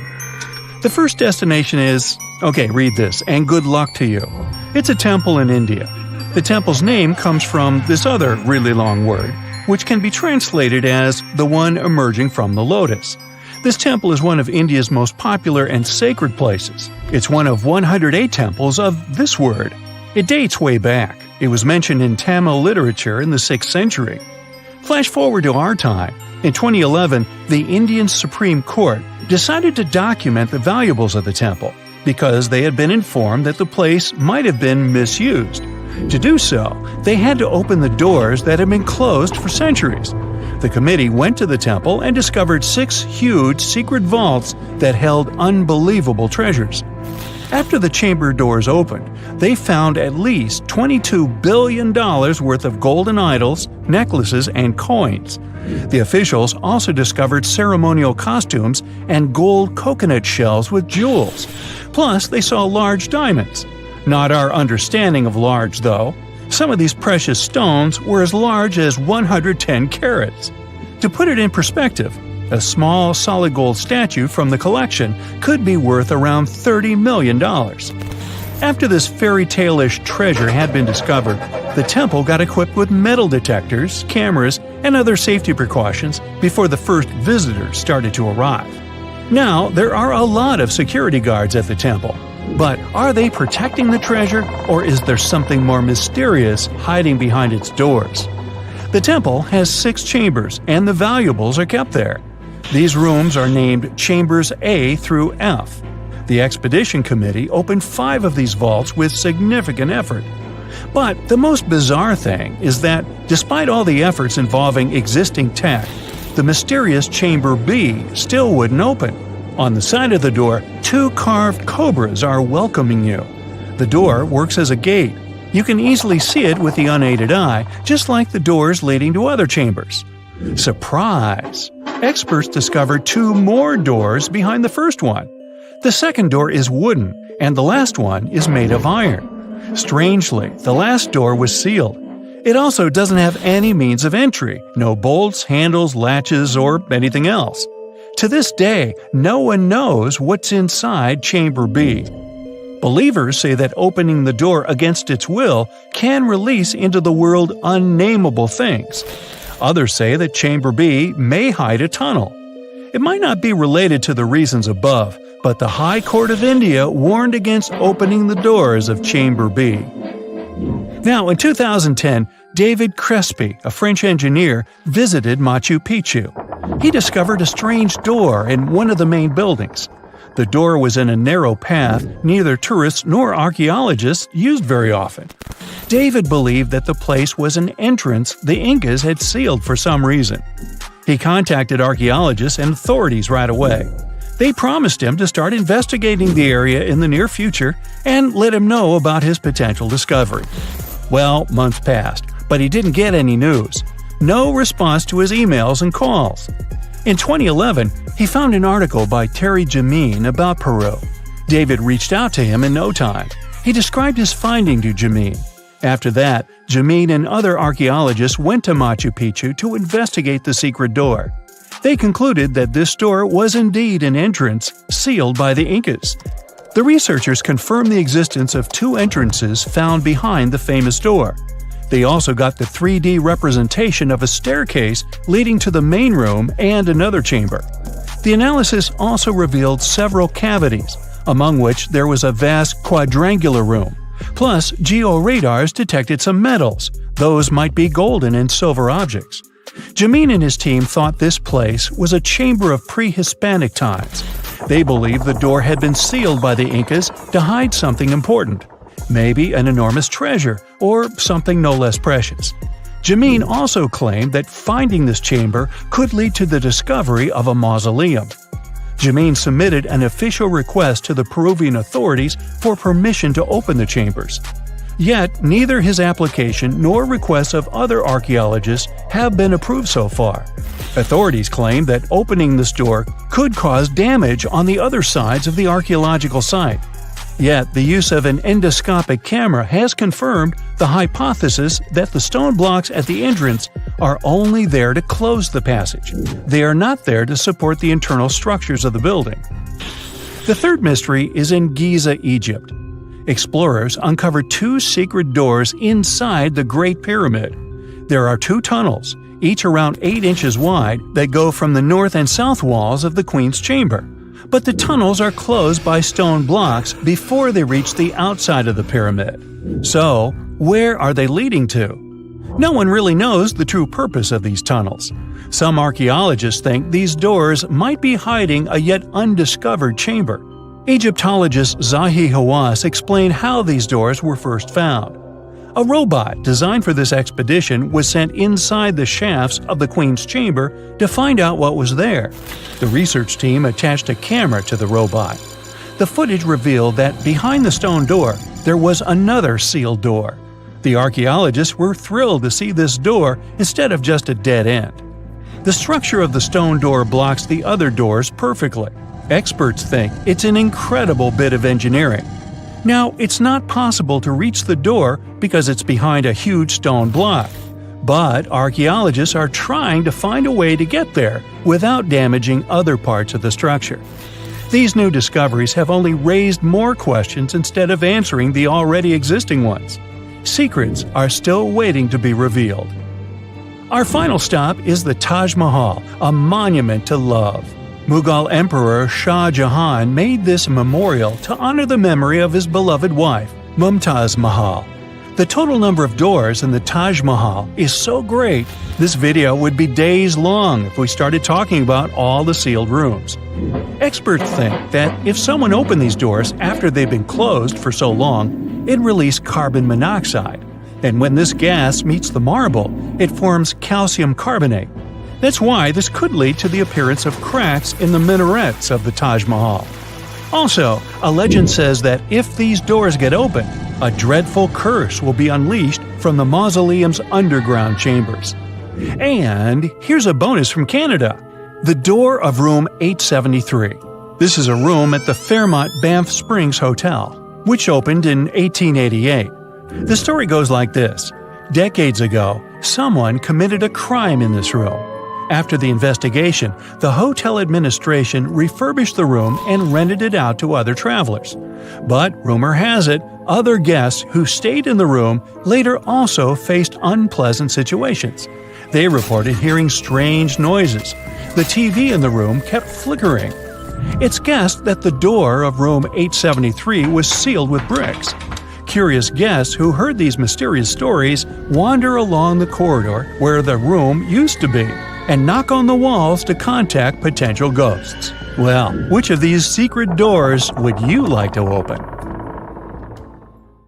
In 1991, somewhere in the lush jungles of central Vietnam, a local logger found a mysterious hole among the foliage and bushes. He looked in there and felt a strong wind blowing into his face. Then he heard a strange sound from the cave depths and realized that it was the sound of a river. The logger didn't check the cave, but decided to go back there with a flashlight and a rope. When he returned, he couldn't find the cave anywhere. He spent a few years searching for it. Finally, in the 2000s, the logger managed to locate it again. In 2009, he brought scientists to this place. They found out the cave, called Sundong, is the largest in the world. There's so much space here that you'll hear a long echo if you shout. Sundong's main passage reaches 660 feet in height in some places, which is more than half as tall as the Empire State Building. The area of the cave is so huge that an entire New York City block with 40-story skyscrapers would fit in there. There's a deep underground labyrinth under the jungles of Vietnam, hiding 3 of the largest caves in the world, and Sundong is number 1 on this list. The vast space inside is filled with various plants, unique microclimates, and different landscapes. There's a real jungle growing underground. It became possible thanks to the collapsed ceiling in some places. It lets sunlight penetrate there from above. There are huge stalactites 250 feet high on the ceilings and walls, which is more than the length of a passenger Boeing. They've been here between hundreds of thousands and millions of years. Some limestone deposits are more than 450 million years old. It means they've existed since the time long before the dinosaurs. Besides the jungle, there are also many rivers in the cave. They were formed because of rainwater coming down from holes in the ceiling. These rivers are smooth and fast, like slides in a water park. But riding them isn't the best idea, since they can carry you into one of those long labyrinths that the cave is full of. And we still don't know where they're going. You may find yourself in another unknown part of the cave. This is what happened in 2018. 3 divers accidentally discovered new areas in Sundong. The cave turned out to be much bigger than everyone thought. They dove into one of the cave's lakes and reached a depth of 256 feet. At the bottom, they found a separate tunnel. Divers lowered a fishing line with a lead weight there and found out that this place reaches a depth of 394 feet, and the tunnel is more than half a mile long. We still don't know the exact size of the tunnel. Sundong also connects to another huge cave. There are lots of things you can see in Sundong besides underground labyrinths and rivers. You can find spacious rooms with lakes, and you can walk for hours along dark mountain corridors. This place is strikingly beautiful, but dangerous at the same time. And the coolest thing is that you can take a walk here. Since 2013, Sundong Cave has been open to tourists. It's not just an easy walk to take some selfies though. The expedition to the cave lasts for several days. For the first day and a half, you'll explore the 3rd largest cave in the world. And only after that, you'll reach Sundong. The path will take you through rivers, dense jungles, mountains, and rocks. You can meet many exotic birds, monkeys, and other animals. And according to many people, the way to the cave is even more impressive than the cave itself. When you reach your destination, you'll spend the next few days exploring Sundong. Together with other tourists, professional guides, and porters, you'll be sleeping in tents in different places in the cave every day. You'll see some stunning landscapes and, get ready for this, 400-million-year-old majestic fossils. There are also dark rooms with lakes that are good for swimming. Such adventurous expeditions become more popular every year. People who visited the cave call it the most amazing place they've ever seen. Another amazing cave is located in Indonesia, on the island of Flores. It's quite small, but holds amazing things inside. In 2003, a group of scientists discovered ancient artifacts here. including fossils of primitive tools, such as sharpened stones. Scientists realized that hundreds of thousands of years ago, this place was home to our distant ancestors. Then they found a very unusual female skeleton. That woman was only 3.5 feet tall. This is the height of the waistline of an average adult person. That woman had no problems with her spine or with the development of her bones, though. This and other skeletons found in the cave belonged to some unknown human ancestors. Scientists called this species Homo floresiensis, or simply, Hobbit. The woman's weight was about 35 to 79 pounds. Analysis of the skull and bones showed she was about 30 years old. Hobbits probably lived on Earth between 190,000 and 50,000 years ago. There's a chance they met the ancestors of modern humans. The next cave is in Turkey. Imagine that you live in an old house and decide to make some repairs. You throw all the old stuff out of the rooms. The last place to sort out is your basement. You've hardly ever visited it and have no idea what's hidden there. But it's pretty spacious, so you decide to turn it into a room. You tear down the wall and discover the entrance to the cave. This is a tunnel that leads underground. You walk through the cave and see a real underground city. This happened in Turkey in 1963. One of the locals discovered a secret passage to a lost city in his basement. About 20,000 people could live there. There was enough space for livestock and food supplies. It's not just a maze of tunnels. There's a chapel, a school, stables, kitchens, walls, and other signs of civilization. The city was built in the Byzantine era, in the years 780 through 1180. It's not the only one down there and is connected to many underground tunnels and towns that stretch for several miles. Let's finish our journey in the strangest and most frightening cave. We're going to the southeast of Romania, near the Black Sea. Here, on a desolate wide plain, you can find a hole. This is a tunnel leading deep underground. The air inside the cave has high levels of hydrogen sulfide and carbon dioxide. Under normal conditions, the air we breathe contains around 20% oxygen, but it's only 10% here. You won't be able to breathe freely without an oxygen tank. The water and air here are poisoned. Almost no animals are able to live in such conditions, at least the ones we know about. And this cave is filled with 48 species of living organisms, 33 of which are new unknown species. Creeping things that live here can scare you, especially if you're afraid of bugs. Strange white snails and white spiders are crawling along the walls. An unknown species of leeches and transparent shrimp are swimming in the water. White millipedes with huge mustaches are creeping on the ground. Here you can also meet an unknown kind of scorpion with a transparent white body that doesn't look like any other kind of scorpion. Nothing here looks like ordinary animals at all. All creatures in the cave are white or transparent. They don't have eyes, but they have long paws and antennae whiskers that help to navigate in space. Plants can't live here without sunlight and clean air. This means that oxygen isn't produced in this place. So how do these creatures manage to survive? The answer is in the water.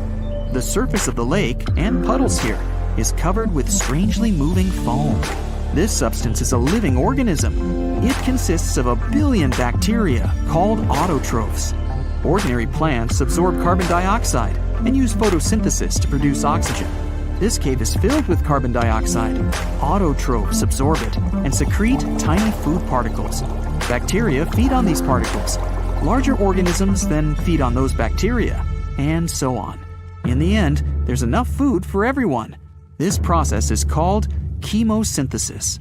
It's like photosynthesis, but uses water instead of sunlight in its chemical reactions. In this cave, evolution has created a completely unique biological system, separate from the rest of the world. You're hiking in the wilderness, looking for a safe spot to set up camp. All you can hear are leaves and branches cracking under your footsteps. Some squirrels are running up a tree over there. But suddenly, something unexpected happens. You notice something weird in the distance in between the trees. It kind of looks like a concrete structure of some sort. Weird. At this point, you're at least 20 miles deep in the woods, and there are no nearby towns or villages, as far as you know. So you decide to go off the trail with your friends to get a closer look. But as you get nearer, you realize that it's actually a 12-foot tall staircase and it's leading to nowhere. What's it doing there in the middle of literally nowhere? And it doesn't even lead to anything. You put on your Sherlock Holmes cap and investigate. So maybe there used to be an old house or mansion here that collapsed over the years, and the only thing left is this staircase. But weirdly enough, after circling the bizarre structure, you realize there's no trace of any ruins or even foundations. It's like someone just sliced a staircase off their house, cake style, and plopped it here for no reason. Okay. You and your friends aren't really into getting a whole lot closer. Something feels wrong. The longer you look at this weird structure, the more you feel a super creepy presence. Something tells you you should probably leave the area as fast as possible. You can't explain the feeling or take your eyes off the creepy staircase. You take out your phone and snap some pictures.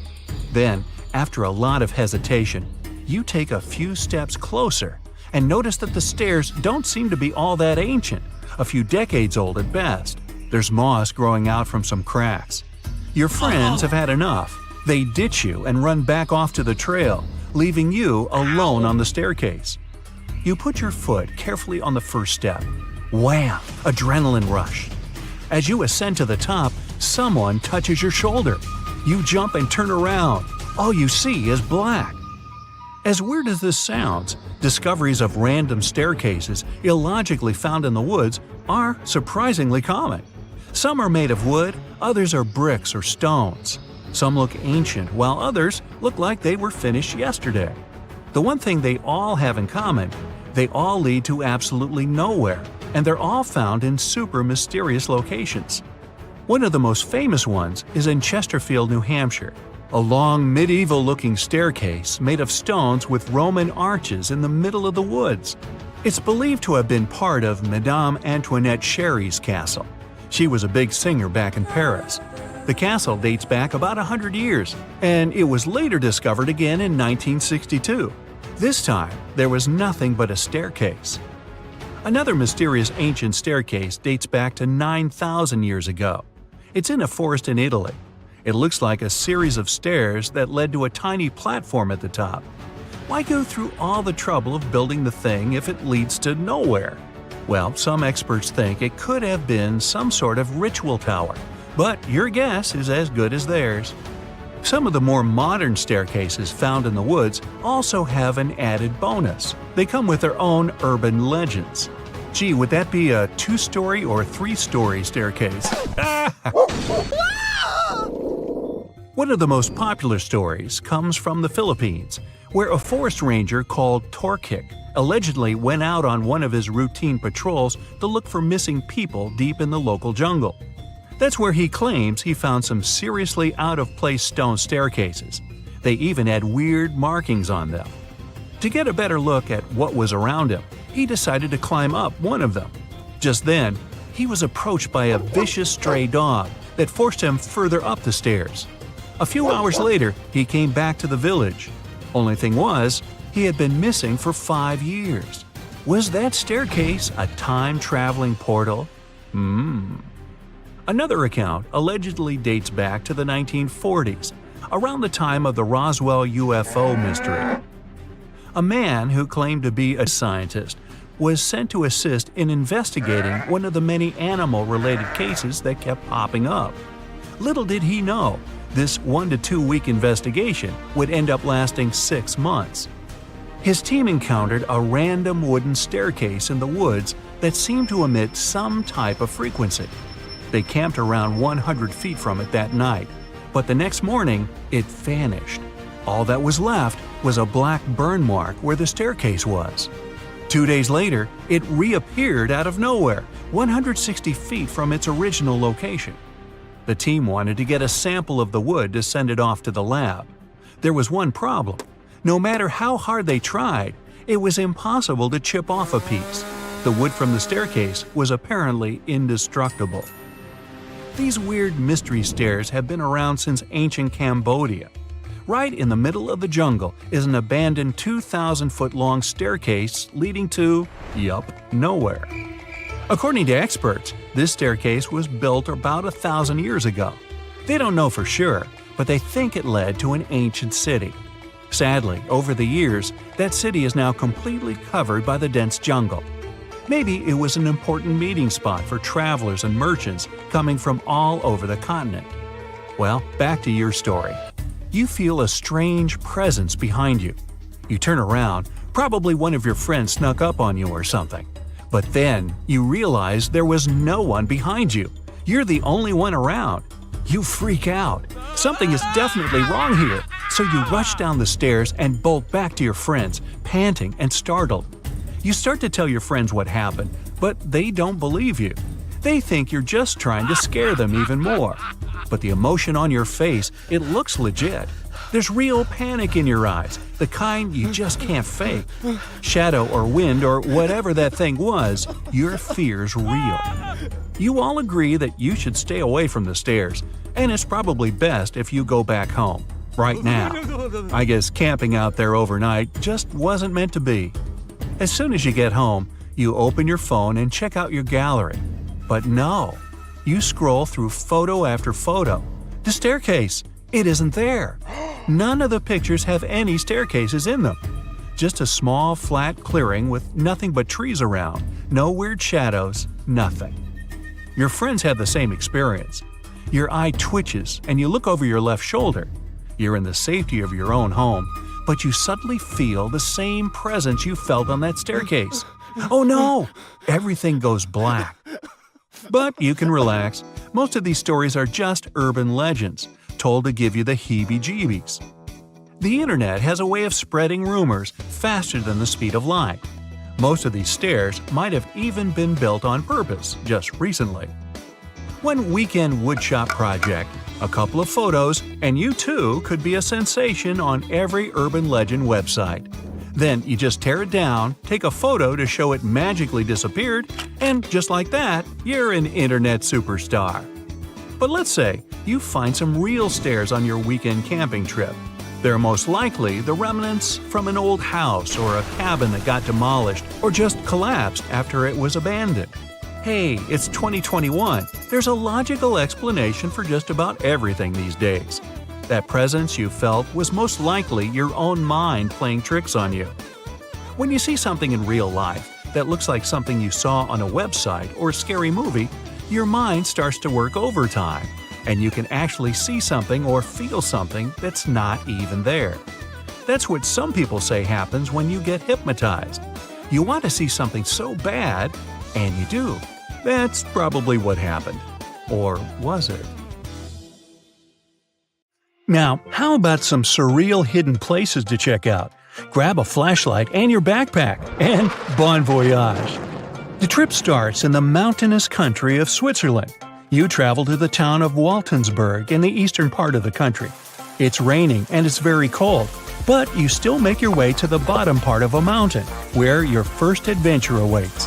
After climbing up high in the mountains, you see a strangely shaped castle. To get there, you must walk up an extremely narrow pathway. Don't look down, you think to yourself. You tighten the straps of your backpack and manage to walk along the pass. Standing at the door of the castle, you really can't believe what you see. A 13th century fortress built entirely of stone. Today, all that is left of Krafenstein Castle is mainly its ruins, but their condition is good enough to get an idea of what the place looked like back in its glory days. You take your time to explore the castle inside, but honestly, this place gives you the chills and you're ready to move on. The next place on the list is Turkey. A plane and then a car ride later, you arrive in the city of Çorum in the northern part of the country. On the outskirts of Çorum, you find a valley filled with old, overgrown mountains and see the beginning of the trail you're about to hike. The way is extremely steep, but it leads to a secret door carved in the mountain. Congratulations! You've just arrived at Kapilikaya. The huge door is a massive arched stone that blocks the entrance to a hidden building. Experts think it has existed since the 2nd century BCE. Unfortunately, the huge door won't open, so what's hidden inside is a mystery today. It's guessed that there is a room inside. Some locals say there's a treasure hidden there too, but until today, no one has managed to enter the place to check. Okay, it's time to get moving before night falls. Next, you get the unique opportunity to travel to Ethiopia. Wandering around the city of Lalibela, you stumble upon a huge pit carved in the ground. You approach it carefully, and soon enough, you see a magnificent terracotta building, so richly detailed it leaves you mesmerized. But that's not all. There are 10 other pits just like this one, hiding King Lalibela's 12th century buildings. All 11 constructions are different from one another, yet share a similar recognizable style. They were hand-carved over the span of 24 years, only with the help of chisels, which is unbelievable given that these buildings are up to 50 feet high. That's about as tall as 5 African elephants stacked on top of each other, if you could do that. This unconventional way of construction made them entirely monolithic, meaning they were carved out of just one gigantic piece of rock.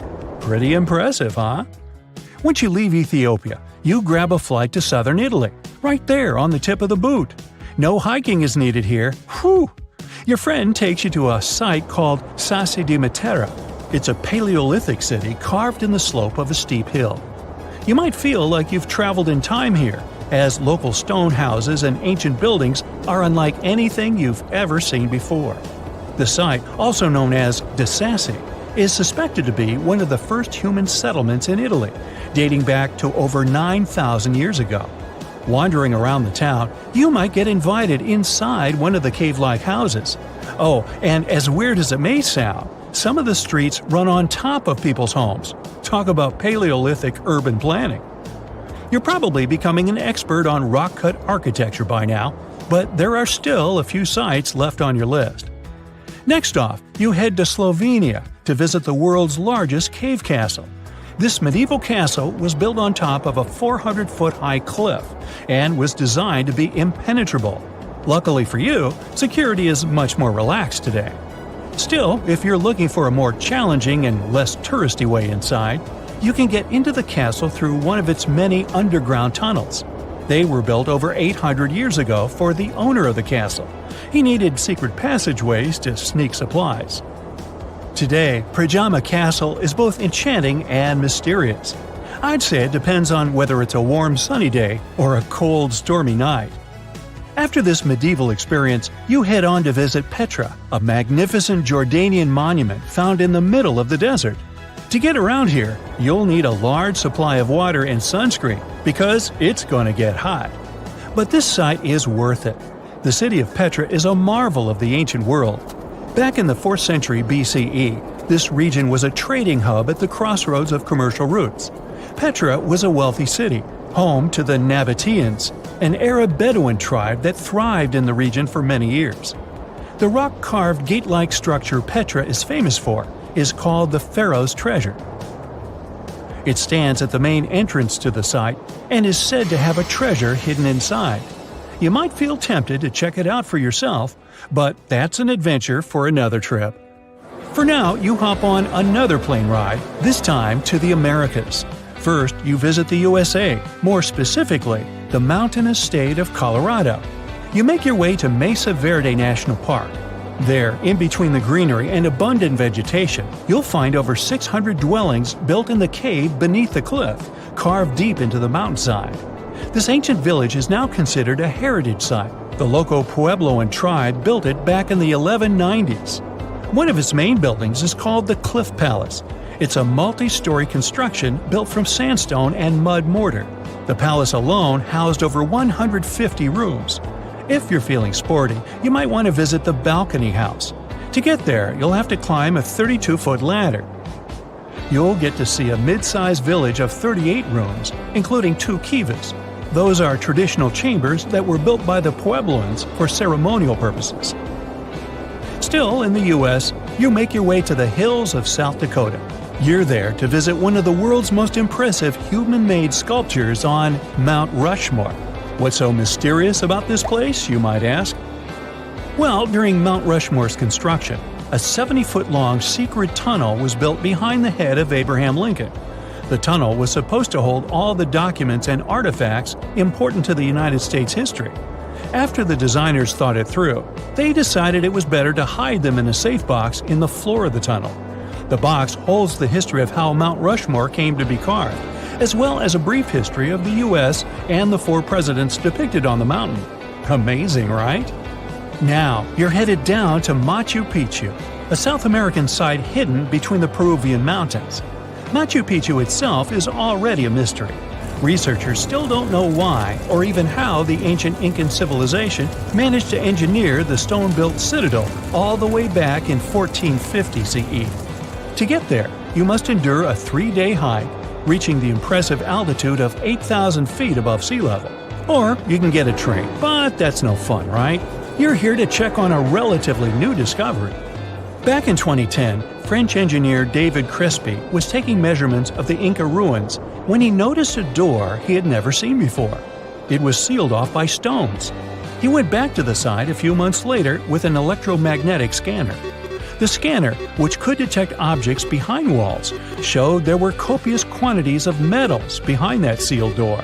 The researcher contacted the Peruvian authorities requesting to remove the rocks, but they didn't authorize it. As of today, the door is still locked. Whew, this trip was long, wasn't it? Make sure to get some rest, Indiana Jones. Tunnels, metro, underground systems, and even secret passageways to the houses of the rich and famous. Why else do we need tunnels, you may wonder? To hide. Many cities have underground tunnels and even underground doppelgangers. Now let's make it clear. Those passages are normally not connected, contrary to the popular rumor claiming that it was possible to get from Scotland to Turkey using underground passageways built around 5,000 years ago.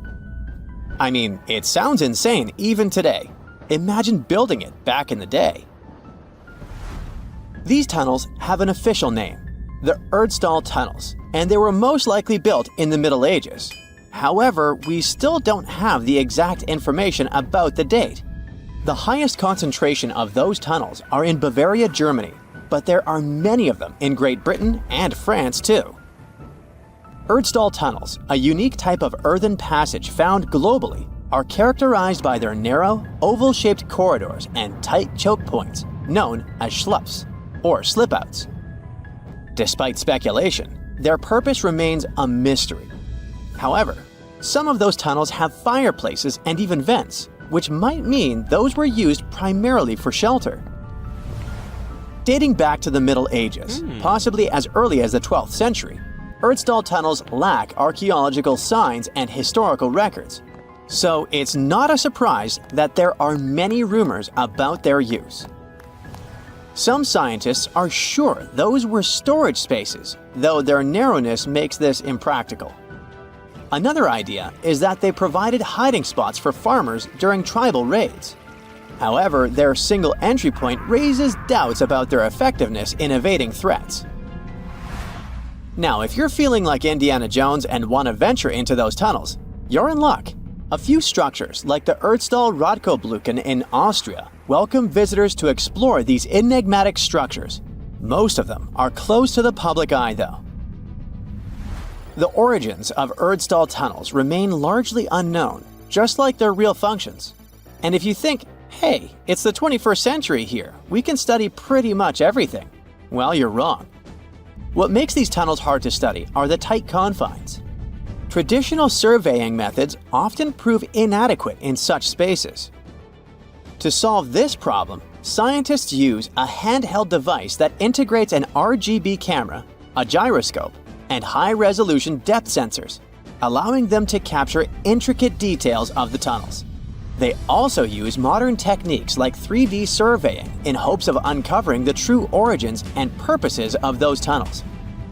One hypothesis even suggests they may have been poorly conceived dwellings, abandoned when their inadequacies became apparent. Still, not everyone quite agrees with this idea.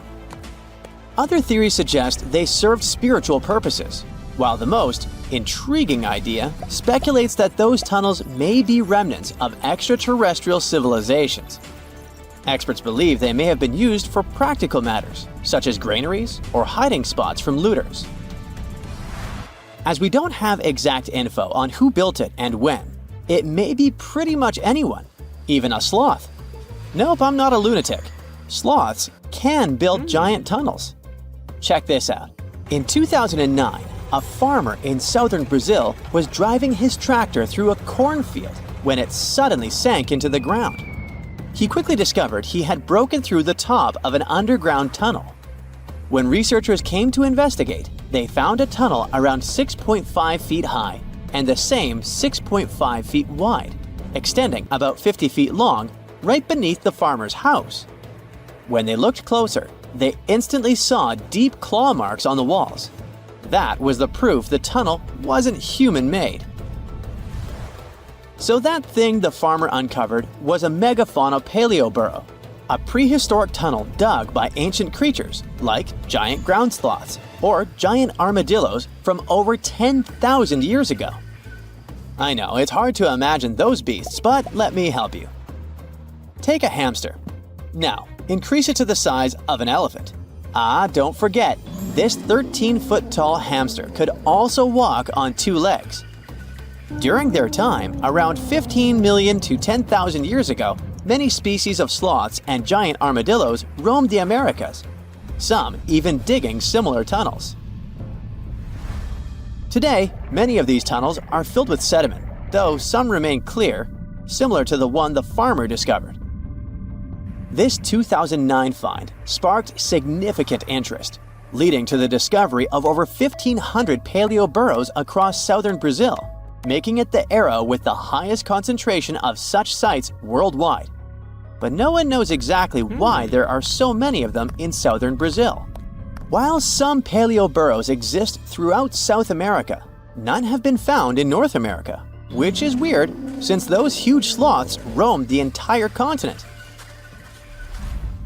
The exact purpose of these large tunnels remains a mystery, but scientists believe they may have served as nursing spaces, temperature regulation, or hibernation areas. Tunnels likely developed over centuries as successive generations of sloths and armadillos expanded them. Now, let's take a look at fugus. No, not the Japanese fatal delicacy, and no, not a town in New Guinea. To see them, we gotta travel to the UK. So fugus are underground structures too, but they don't look exactly like tunnels. They are dry stone structures. They look as if a cave had been decorated with stones from the inside. There are only around 15 of them found so far, and most of them are located in Cornwall. According to the estimates, those tunnels were built about 2,400 years ago, and they're still in pristine condition, which is truly fascinating. I mean, back in the day, people had no cool machinery whatsoever, yet their structures still last. And if you dare to buy an apartment today, well, chances are you won't be too happy about the quality. Going back to our fugus, there's nothing extraordinary about their supposed purpose. They could be used for spiritual purposes, as a place to hide, or a food storage. The latest application, though, is a bit weird. I guess it's not a secret for anyone that England is famous for its excessive humidity. And if you want to store your food properly, you gotta avoid the humidity at all costs. Otherwise, say welcome to mold and fungi. But ancient people weren't dull-witted at all, or they wouldn't have survived, and you and I wouldn't be around now. So they might have adapted those fugus to store just some products, those that already had natural molds in them, assisting in the preservation of perishable food, like milk, butter, and cheese. But hey, those are just speculations. The true reason why they were built remains unknown. What makes fugus unique is that they are intentionally built tunnels, not just excavated mines like those in Wales. They were crafted by digging deep trenches, lining them with stone slabs, covering them with capstones, and then filling over them, all of which took significant time and effort.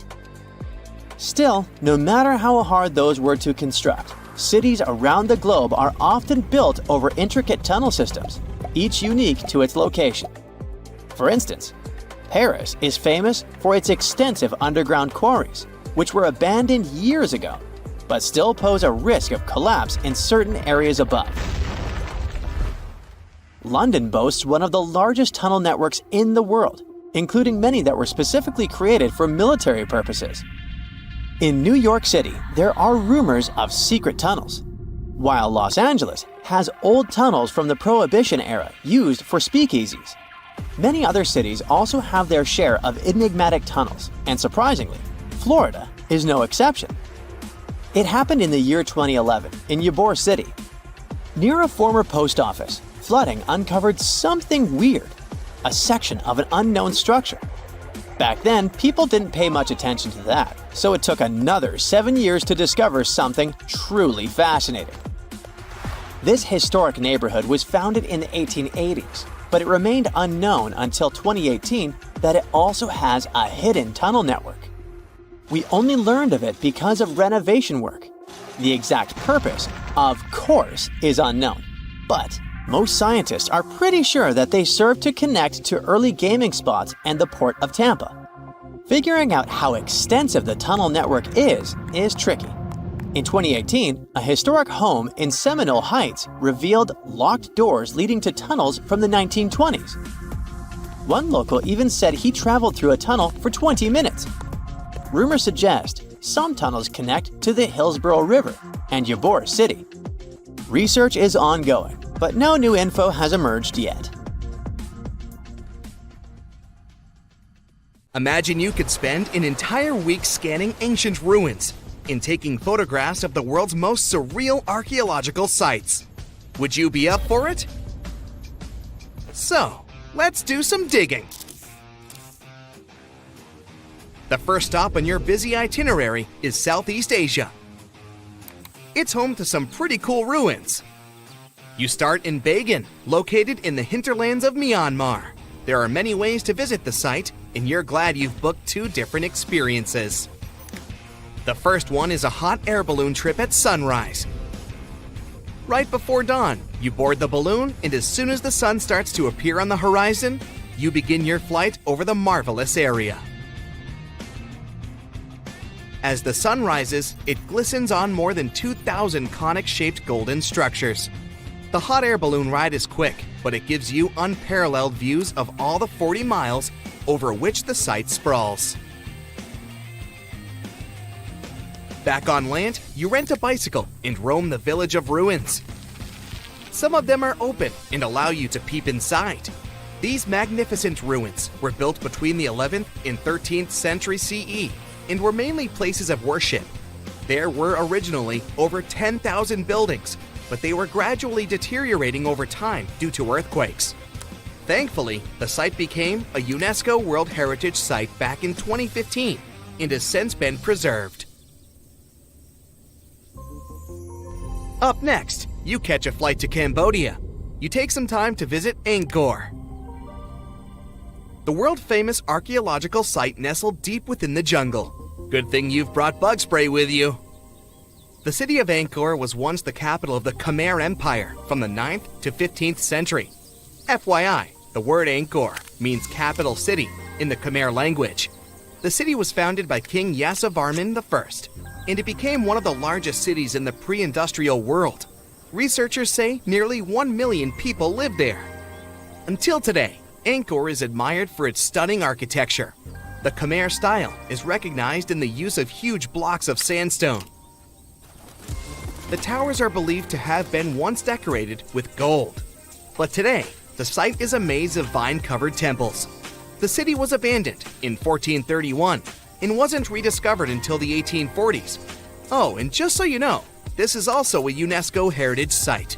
It became one in 1992, in case you want to brag to your friends about your culturally rich adventures in the future. Now, your trip continues in Egypt. You're here to visit the Karnak Temple in the city of Luxor. You opt for the most unusual way to get to Luxor. That is, a boat ride down the Nile River. Leaving Cairo, you head south until you reach the famous ancient city. Luxor was once the capital of Egypt and a true hub of power and wealth. That is why the Karnak complex is such a great archaeological site. You choose to visit it at night, and still at the entrance, you are struck by the site's beauty. In the evening, artificial lights cast a golden glow on the temple statues and stone columns. The temple is huge and was built mainly around the 18th and 19th centuries BCE. Each Egyptian pharaoh from that period left their own architectural mark on the site. The highlight of this tour is taking a walk through the Avenue of Sphinxes and discovering the Great Hypostyle Hall. This hall is filled with towering pylons and solid sandstone columns, a true wonder. From Egypt, you head down to Jordan. Now, if you like terracotta landscapes, you've come to the right place. The city of Petra is a marvel of the ancient world. Located in Jordan's desert, the city was a commercial hub back in the 4th century BCE. The Nabateans, an Arab Bedouin tribe, lived in the so-called Rose City and thrived for many years, having accumulated a significant amount of wealth. The city was known for its innovative water management system, which made the region inhabitable. And yes, you'll catch a glimpse of its ruins on your tour. The rock-carved gate-like structure Petra is famous for what is called the Pharaoh's Treasury. It stands at the main entrance to the site and is said to have a treasure hidden beneath it. Don't forget to stand right beneath it and take one of those classic pictures for social media. Once Petra has been ticked off the list, you fly to southern Europe. More specifically, to the tip of the Italian boot. You have a day trip scheduled to visit the ruins of Pompeii. Pompeii can be reached by car from the city of Naples. It's home to the eerie yet well-preserved ruins of a city that was once engulfed by lava. When Mount Vesuvius erupted in 79 CE, it left the city of Pompeii completely buried under millions of tons of volcanic ash. The ancient city was first discovered by beneath the volcanic rock in the 16th century, but it was first cleared from debris in the 1870s. Today, you'll be able to walk down the streets of these ancient Roman ruins and imagine what the town looked like in its heyday. Pompeii was a vibrant and rich municipality. The site's ruins revealed that many areas of Pompeii had boasted impressive bakeries, markets, and even houses with balconies, which were a sign of great wealth at the time. And believe it or not, even some artworks survived the eruption. Archaeologists found well-preserved frescoes and murals with mythological creatures. All this indicates that members of the high society lived there. The city even had thermal baths and showers made from luxurious materials. While you're still in Europe, you'll hop over to visit the iconic Stonehenge. It's a perfect day trip if you stay in the city of London, just a short train journey away. Stonehenge dots the Salisbury Plain in Wiltshire, England, and is one of the world's most recognized ancient ruins. More than 5,000 years old, these curious stone rings are some of the oldest stone structures on the planet. Created out of sandstone, they are shrouded in misery. Who built them and why is still largely unknown. Popular theories claim that Stonehenge was used as a great solar calendar, built to help people keep track of days, weeks, and months. Talk about hard work to create a mere calendar, huh? In the final leg of your trip will take you to explore the Southern Americas. In Guatemala, in Central America, you'll find ancient Mayan ruins. The lost city of Tikal is a city made of 3,000 buildings, the remains of the capital of the Mayan Empire. You can compare its importance to such cities as London or New York today. The North Acropolis is Tikal's most ancient complex of monuments. Built solely by human hands in 350 BCE, it served as the resting place of kings and chiefs. Back in the day, the step pyramid temples were painted a beautiful red. Mayans loved that color. Today, of course, you'll only see the limestone. You might wonder what made such a great city turn into ruins. Well, archaeologists have no clue about the cause of Tikal's decline. Until today, this question remains unanswered. Was it a drought? Disease? Maybe we'll never know. Are you in the mood for some Mayan ruins? Chichen Itza is an archaeological site with the best preserved pyramids on Earth. Located in Mexico's Yucatan state, this Mayan city is well over 1,500 years old. At its peak, it was home to 35,000 people. The site covers 1.9 square miles and has many ruins spread throughout it. The highlight is El Castilla, a tremendous step temple, rising 80 feet above the ground. Its most peculiar feature is that it has 91 steps on each of its 4 sides, including the upper platform, which makes for 365 steps, the same as the number of days in the solar year. Phew, what an intense trip. Time to head home now and soak it all in. See you next time. In the northeast of Thailand, a family of enormous stone whales swim through a forest. These aren't real whales, of course. They're actually a part of a 75-million-year-old rock formation. A long time ago, this part of Thailand was just a desert. The movements of the Earth's crust pushed sandstone up to create these fascinating mountains. Reachable by anyone willing to spend a day hiking up the network of trails, this landmark is becoming increasingly popular with tourists. Once you reach the back of one of the whales and look down on the endless sea of green below, you'll know why. On these hikes, you'll find waterfalls, a wide variety of exotic plants and animals, and from the very top, you can even look straight across to the neighboring country of Laos. Their shapes look just like whales swimming together. No wonder this place is called Three Whale Rocks. What a way to see Thailand on the back of a giant stone whale. While digging in a Canadian mine in March 2011, a worker made a shocking discovery. They found a nearly perfectly preserved nodosaur specimen. This extinct dinosaur weighed in at around 3,000 pounds and grew to 18 feet. Despite being over 110 million years old, the nodosaur was so well preserved that you can clearly see the heavy body armor and scaly skin that covered it. It took almost an entire year of painstaking work to uncover the incredible find. The fossil was finally unveiled in a Canadian museum in 2017. Unexpectedly, analysis of the skin showed shading that the nodosaur may have been capable of camouflage, like modern-day geckos and moths. This is in addition to the spines and scales that already make it a walking tank. Still being studied today, this nodosaur could go down as one of the most important fossils discovered in a long time. Its detail could help us to uncover even more of the mysteries of the past. The Voynich manuscript is the world's most mysterious document. Since its discovery in 1912, the manuscript has been a complete mystery to everyone that comes across it. It is heavily illustrated with strange pictures of alien plants, unknown objects, and the zodiac symbols. But the most interesting aspect of it is the writing. The language used in the text is completely indecipherable. No one knows what it says, who wrote it, or where it was written. We don't even know if it was a real, functional language or if it was just created for this one text. The drawings of different plants are equally intriguing. Most of the plants in the manuscript are identifiable as plants, but they don't match up with any known species.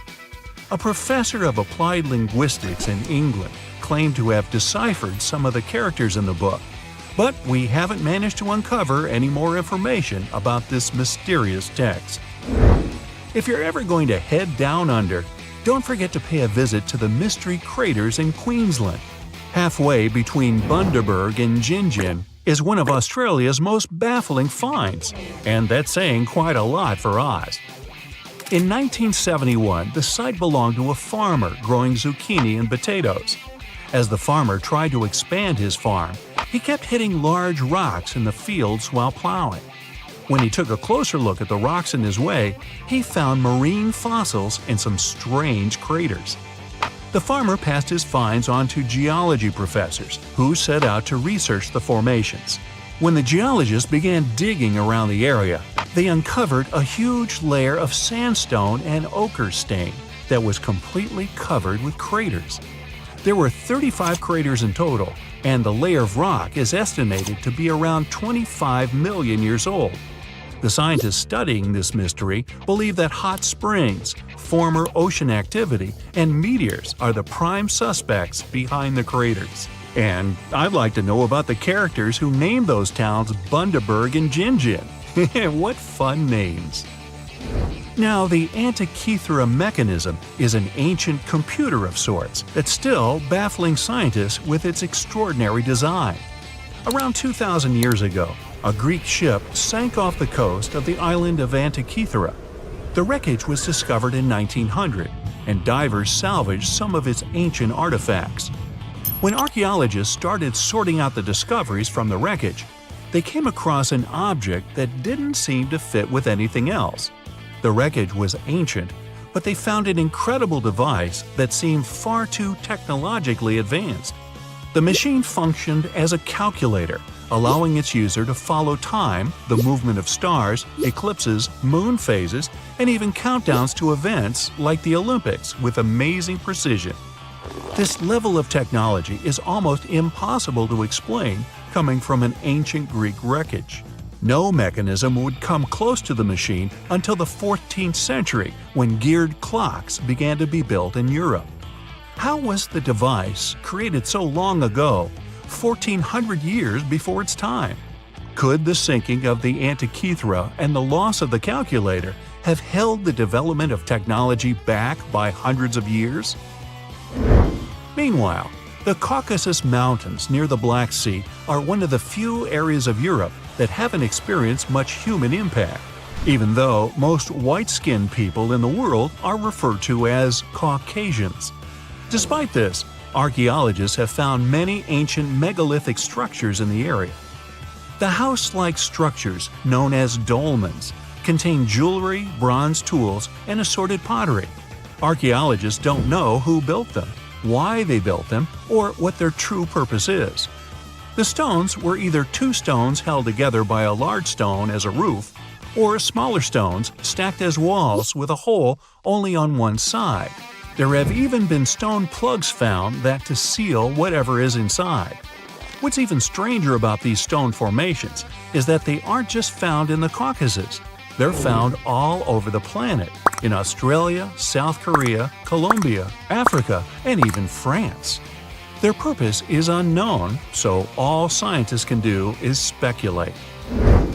The discovery of the tomb of the first emperor of China in 1974 is well documented.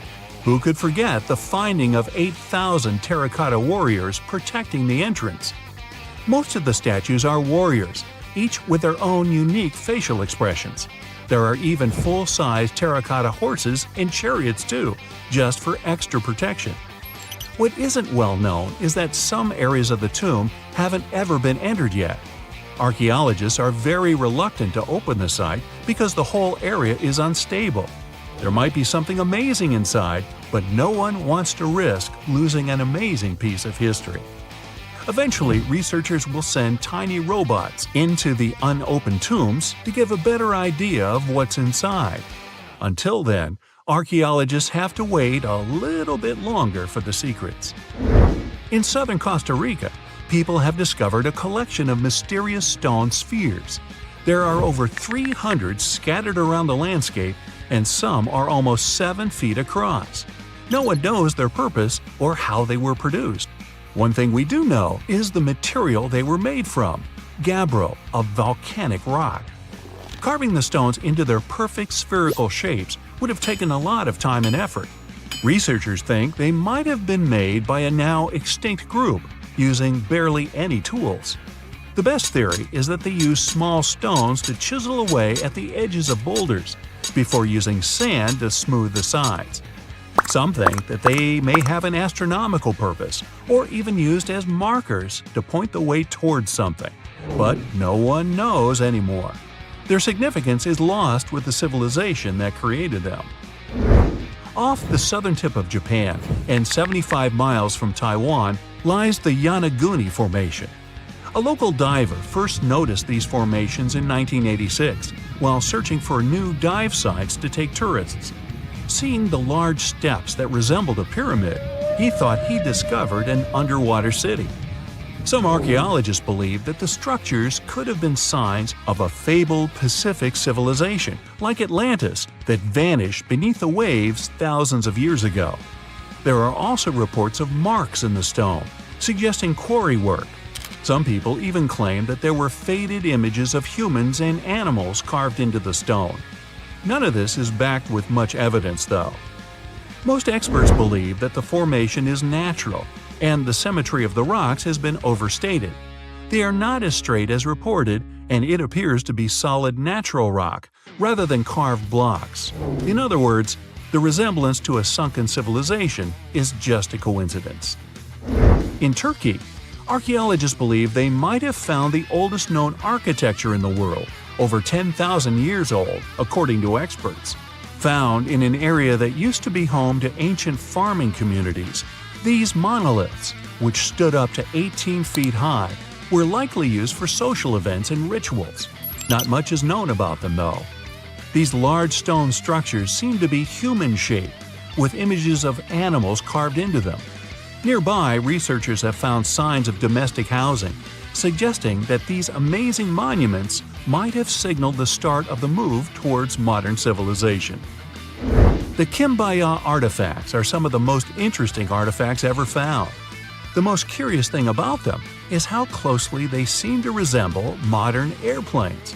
They're so aerodynamic that modern scientists believe they might even be able to be used as blueprints for a functioning aircraft.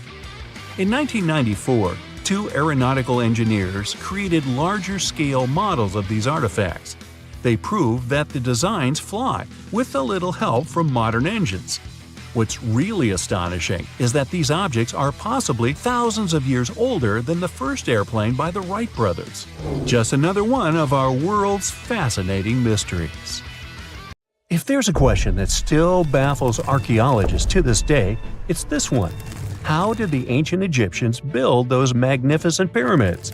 As far as we know today, their resources were quite limited, especially in terms of tools and building materials. We still don't have a fully satisfying answer, but hey, we've got some pretty amazing theories worth considering. The leading contender among these theories involves the clever Egyptians employing a sneaky strategy. Now picture this. They constructed a slanted and curving mound made of bricks, earth, and sand encircling the pyramid to be. As the pyramid grew taller and taller, they simply increased the height and length of this wacky structure. It's like they were playing an ancient game of Jenga. Now, how did they get those massive stone blocks up there? Well, according to the legendary ancient Greek historian Herodotus, they used sleds, rollers, and levers. It sounds like they turned construction into a supersized game of tug-of-war. And guess what? Herodotus also claimed that the Great Pyramid, the one from Giza, the granddaddy of them all, took a whopping 20 years to build. There's more. Herodotus also dropped a mind-boggling number on us. 100,000 men were supposedly involved in this pyramid extravaganza. Did they hire the entire Egyptian population? Well, it might not be as far-fetched as it sounds. These men were probably mostly farmers, so they probably focused on the pyramids when there wasn't much work to be done in the fields. Like during the flood season of the Nile River. Obviously, specialists in the archaeological community had something to add to this theory. By the late 20th century, they discovered some evidence that suggests the workforce might have been smaller and more permanent than previously thought. Instead of a massive army of 100,000 pyramid builders, they proposed that a modest crew of around 20,000 workers, accompanied by support personnel like bakers, physicians, and even spiritual leaders, could have gotten the job done. There was also this theory that claimed that the pyramids were actually built from the top downward.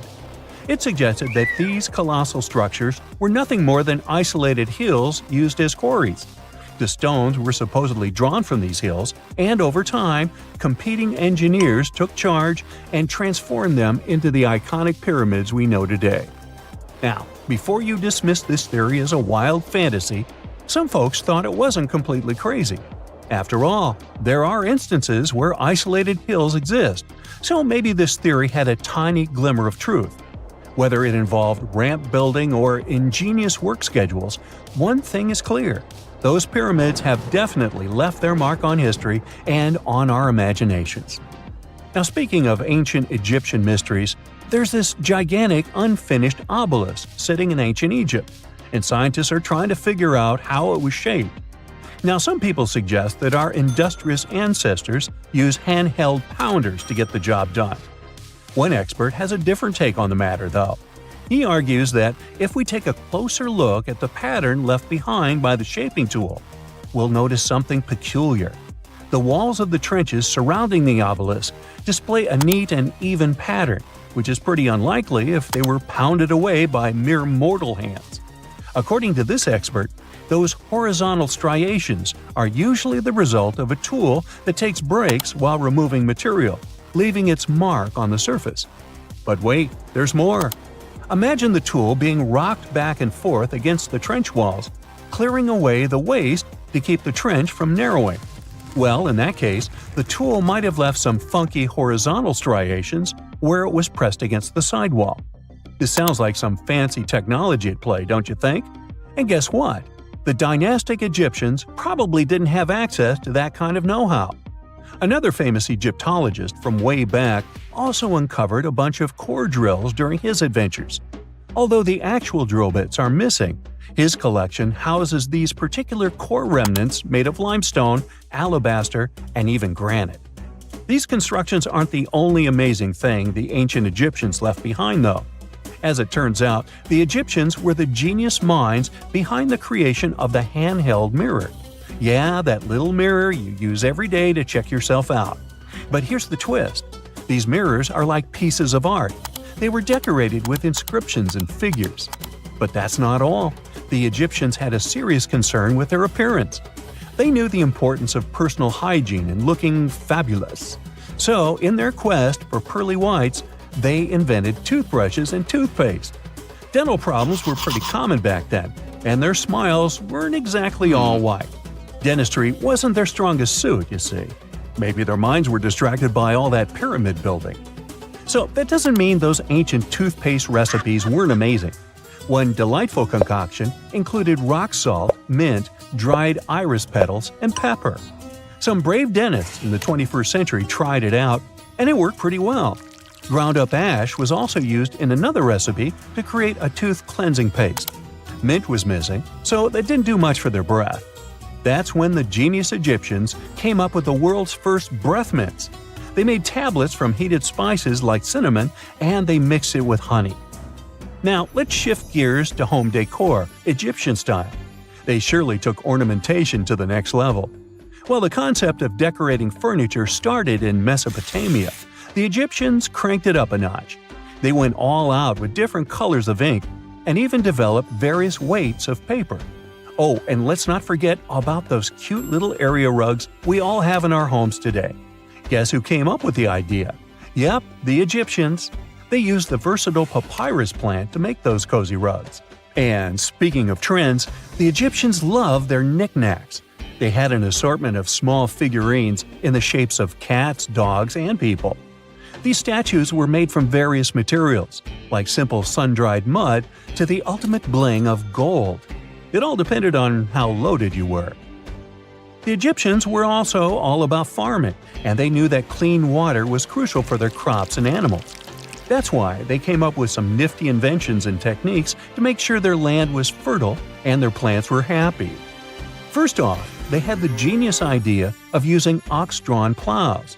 They had two types of plows, heavy and light. The heavy plow would strut its stuff, cutting deep furrows in the soil, while the lighter plow followed behind, fluffing up the earth. But they didn't stop there. After plowing, the Egyptians would break up clumps of soil and sow the rows with seeds. To give those seeds a good old squish into the furrows, they'd march their livestock across the field, effectively closing up the furrows. But hey, all that hard work would be pointless if their seeds were as dry as the Sahara. That's where irrigation comes into play.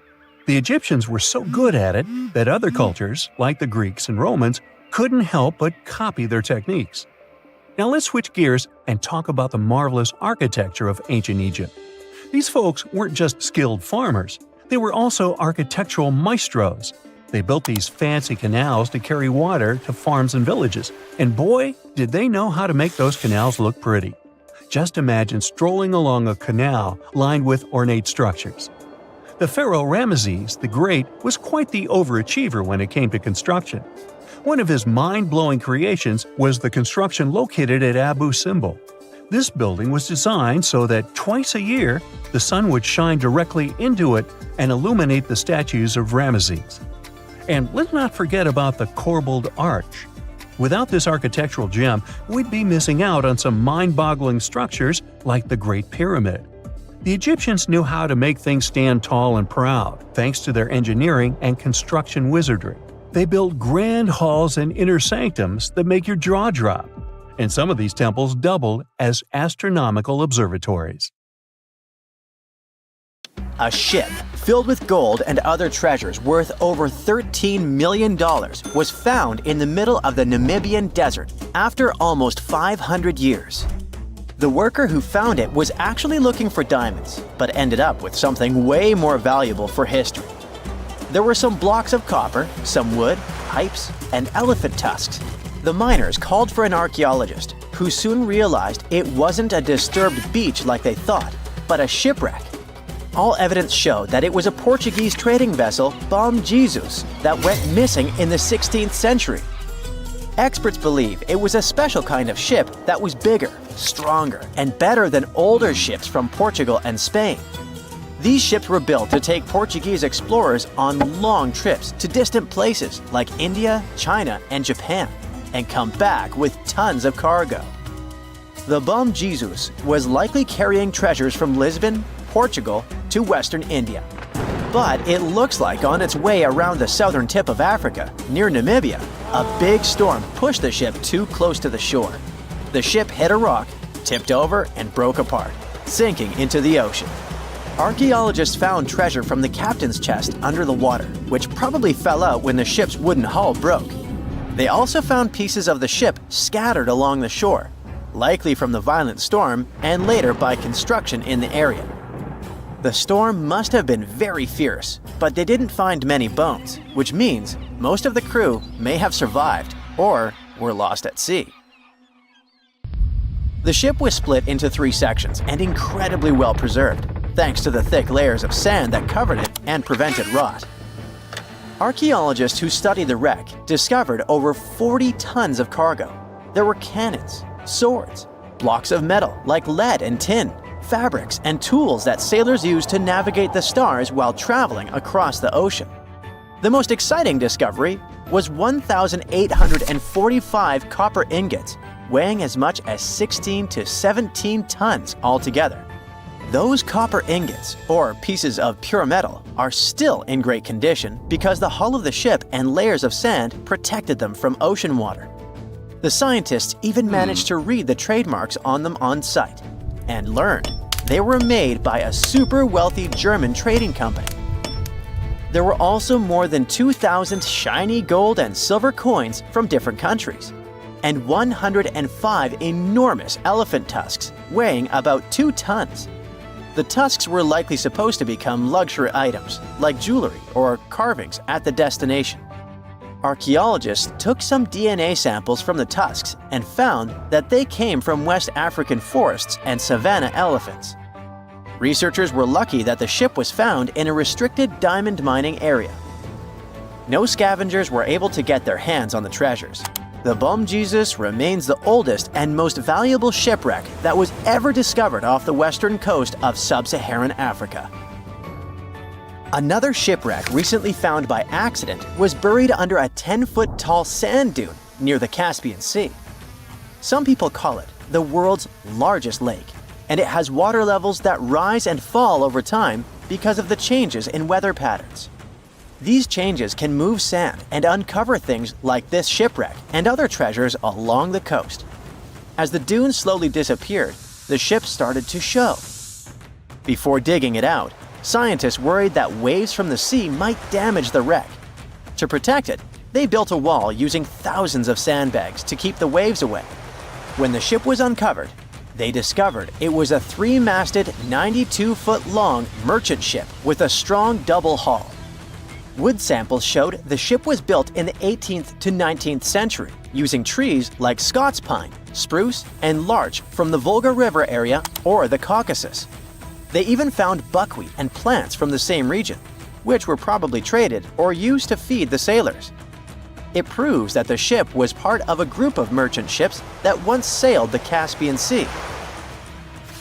An amateur fisherman who was 20 feet under the sea off the coast of Turkey noticed some huge metal remains. He had an underwater camera, so he made footage of the discovery and took it to scientists. They immediately started an investigation and learned that it must be a shipwreck from the first decades of the 20th century. It could be one of the Ottoman Empire ships that had an important mission to deliver supplies, but disappeared without a trace. Scientists got permission to study this Black Sea wreck in detail to learn more about its mysteries. They're hoping to find its shipyard documents to find some answers, as the ship itself is in terrible condition and is tricky to work with. Robot submersibles that belong to an oil and gas company noticed hundreds of intact ancient storage jars sitting on the seabed in the eastern Mediterranean. Experts think those jars are 3,300 years old. This makes the find the oldest shipwreck from the deep sea. The jugs were probably used to store oil or other agricultural products like fruit. This proves that the people who made them organized maritime trade and had incredible navigational skills. It looks like the ancient mariners managed to traverse the Mediterranean Sea without a line of sight to any coast. All they could see was the horizon, so they must have used the sun and other stars to find their way. Off the coast of Sicily, under 20 feet of sand and rock, archaeologists found a shipwreck so old that they aren't even sure what materials were used to build it. They think the ship is from the 5th or 6th century BCE, which means it's over 2,500 years old. This ancient ship wasn't alone. Researchers also found 2 iron anchors shaped like an upside-down T from around the 7th century of the Common Era, and 4 stone anchors from prehistoric times nearby. One of the stone anchors was broken and may have had wooden pieces attached to help it hold on to the seafloor. They figured out that the ship itself was built using the on-shell technique. The wooden planks of the ship were connected so tightly that they could support the ship on their own, with extra beams added just to make it stronger. Sadly, the ship's wooden hull is very fragile now because tiny sea creatures that eat wood have damaged it over the years. Scientists are being extra careful as they study it to make sure it doesn't fall apart. This discovery is such a big deal because it was built during a time when Sicily was super important for trade. Back then, the Greeks and Punics were trying to take control of the seas long before Rome became the ruler of the Mediterranean. By studying this ship, scientists hope to learn more about how people traveled and traded in those ancient times. One more shipwreck, this time off the coast of Kenya. Could be from Vasco da Gama's final voyage. This Portuguese explorer was the first European to reach India by sea around the Cape of Good Hope. Local fishermen discovered the shipwreck in question in 2013. When an underwater archaeologist came to check it out, he found some treasures at the spot: elephant tusks and valuable copper ingots. If this find really has to do with Vasco da Gama, then it must be from the 16th century. It was the year of his 3rd and final voyage to India. Da Gama led a huge fleet of 20 ships, one of which was the São Jorge. Most of the ship is hidden under layers of coral, and a whole team of scientists are carefully digging trenches to find parts of the ship's wooden frame and hull. Well, there you are. The sun is scorching, you're thirsty. All you can think about is water and ancient bones under your feet. You're wandering through the Sahara, the largest hot desert on Earth. Right now, you're crossing a stretch of sand called Whale Valley. And all over these 75 square miles of land, fossils cover the ground so thickly that you can't help but step on them. Paleontologist Hesham Salam says it's an unusual picture in this place. The bones are poking right out of the cliffs, as if they're calling to you to come check them out. You can spot ribs scattered all over the place. Look at these vertebrae. They're giant. Ooh, the creature they once belonged to must have been up to 65 feet long. The fossils show that the animal had a streamlined body like today's whale, but still had features like hind legs and feet. For scientists, it means a very exciting thing. They might have discovered a fully intact skeleton of a prehistoric whale. It was an animal that lived in this area when Egypt was underwater. You see, today, The Valley of the Whales is the world's largest ancient whale graveyard. You're likely wondering what marine animals are doing in a desert more than 100 miles away from the nearest coast. Well, millions of years ago, this desert was at the bottom of a massive ocean called the Tethys, which stretched from Europe to India. When sea levels dropped, the ocean left behind a seabed covered with fossils. And today, the fossils of some of the earliest known whales rest here, which gives researchers a peek into how today's massive ocean whales may have evolved. The fossils here are super detailed, even with some stomach contents still intact. Uh-oh. Scientists have also found fossils of ancient sharks, crocodiles, and turtles, helping to recreate what this marine world looked like millions of years ago. Now, the first whale bones were discovered in 1902, but it wasn't until the 1980s that people really started to explore the area, only when access to this area became better. Sadly, some fossils had been taken away by collectors before the site turned into a protected area. Most of the fossils are just under the surface, slowly revealed by erosion. Whale Valley gives us an amazing glimpse into millions of years of ancient coastal marine life. But let's move further. Ancient whale fossils aren't the only discovery you're going to make today.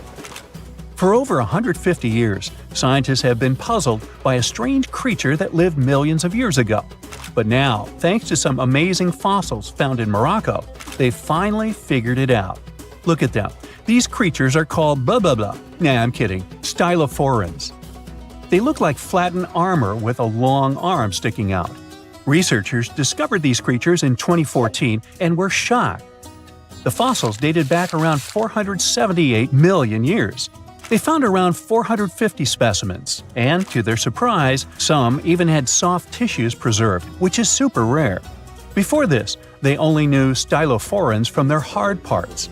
Originally, scientists thought these creatures were good old echinoderms, animals like sea urchins and starfish.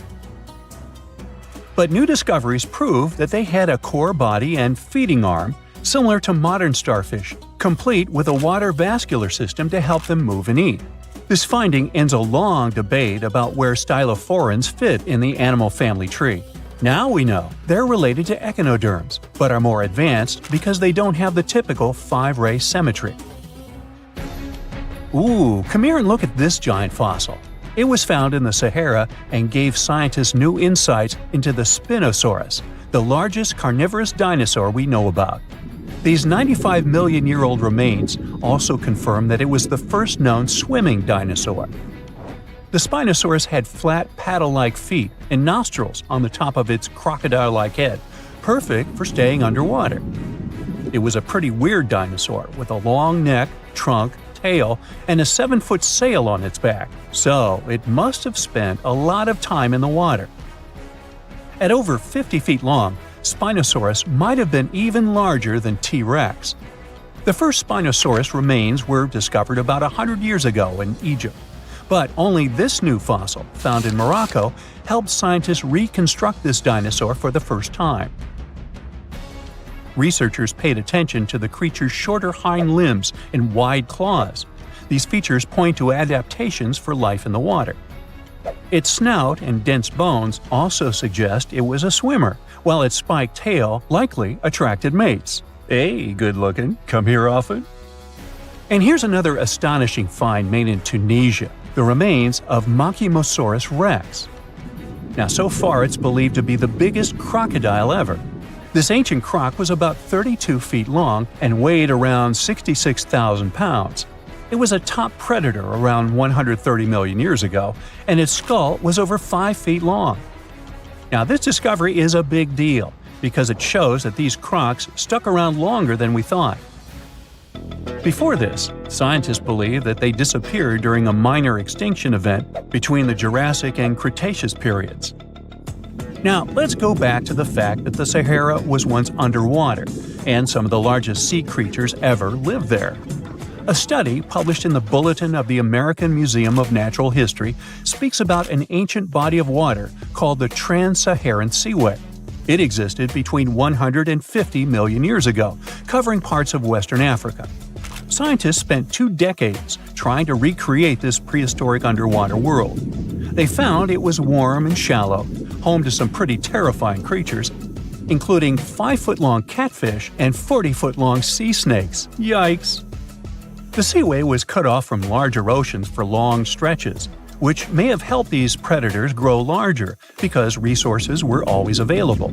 It's a classic case of evolution at work, leading to what scientists call gigantism in isolated environments. But all that water didn't just disappear with no trace. Under the sands of the Sahara, scientists have discovered a massive ancient lake, which they're calling a megalake. Makes sense? This lake formed around 250,000 years ago when the Nile River flooded the eastern Sahara. At its biggest, this lake covered over 42,000 square miles. It's about half as big as Kansas. They also found evidence of a smaller lake, 93 miles west of the Nile, at a slightly lower level and covering 18,600 square miles. All of this adds to growing evidence that once, North Africa had many lakes that might have created migration routes, helping early humans move across the continent. Now, in the Sahara, you can find not only fossils of bizarre animals. In May 2020, some weird rocks with greenish crystals were discovered in a sandy region in southern Algeria's Sahara Desert. When scientists checked them out, they found out these rocks weren't from Earth. They were actually pieces of a meteorite called Erg-Chek 002. This meteorite is super old, like the oldest volcanic rock ever found. It melted ages ago in the fiery heart of an ancient protoplanet that no longer exists. Researchers had recently published a study in Nature Communications, revealing that they have analyzed lead and uranium isotopes in Erg-Chek 002 and found out it's more than 4.5 billion years old. Another cool discovery made in the Sahara is quite unexpected. A few years ago, scientists found what they think are the world's oldest colors, and they're bright pink. These pigments were uncovered from rocks that are around 1.1 billion years old in the Sahara Desert. The colors came from microscopic organisms, as animals didn't exist back then. The discovery was made by a PhD student who crushed the ancient rocks and analyzed the pigments. These pink pigments are actually ancient chlorophyll from photosynthetic organisms that lived in an ocean that's long gone. Researchers are now sure that this finding could help explain why larger, complex creatures showed up much later in Earth's history. Before these colors were discovered, scientists didn't know what was missing in the food chain that delayed the evolution of larger animals. Now they understand that tiny cyanobacteria were at the bottom of that chain. Apparently, this discovery is not just about finding some old pink stuff. Scientists believe it's a breakthrough in understanding the history of life on Earth. Listen to this. Neanderthal fiber technology. Nope, I'm not joking. The concept is real.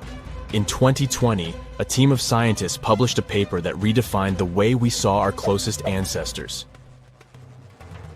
A find in France changed archaeology forever, and it wasn't the first time something like this had happened. But let me start from the beginning. Neanderthals. For a long time, they fit the image of the typical cavemen. If you are now thinking of someone like Fred Flintstone, you wouldn't be much wrong. What was the reason behind this stereotype? When did we start believing that Neanderthals were not the brightest tools in the shed of evolution? In comes William King, a 19th century British geologist. He was the man who named the Neanderthals. Based on the bones King found, the scientist declared the species not intelligent, and this image stuck with the Neanderthals for centuries to come. But a piece of string, just a quarter of an inch long, changed everything. A small, dry river valley, Abri du Maras, was the place of the great find. Archaeologists unearthed a cord fragment next to a stone tool. Such twisted fibers could have been used for everything from making clothes to fishing nets. In prehistory, this was some advanced tech, and the Neanderthals seemed to have mastered it. Scientists already knew that these early humans made tar from birch bark, and that they produced shell beads. There's even evidence of Neanderthal art. They were definitely not primitive.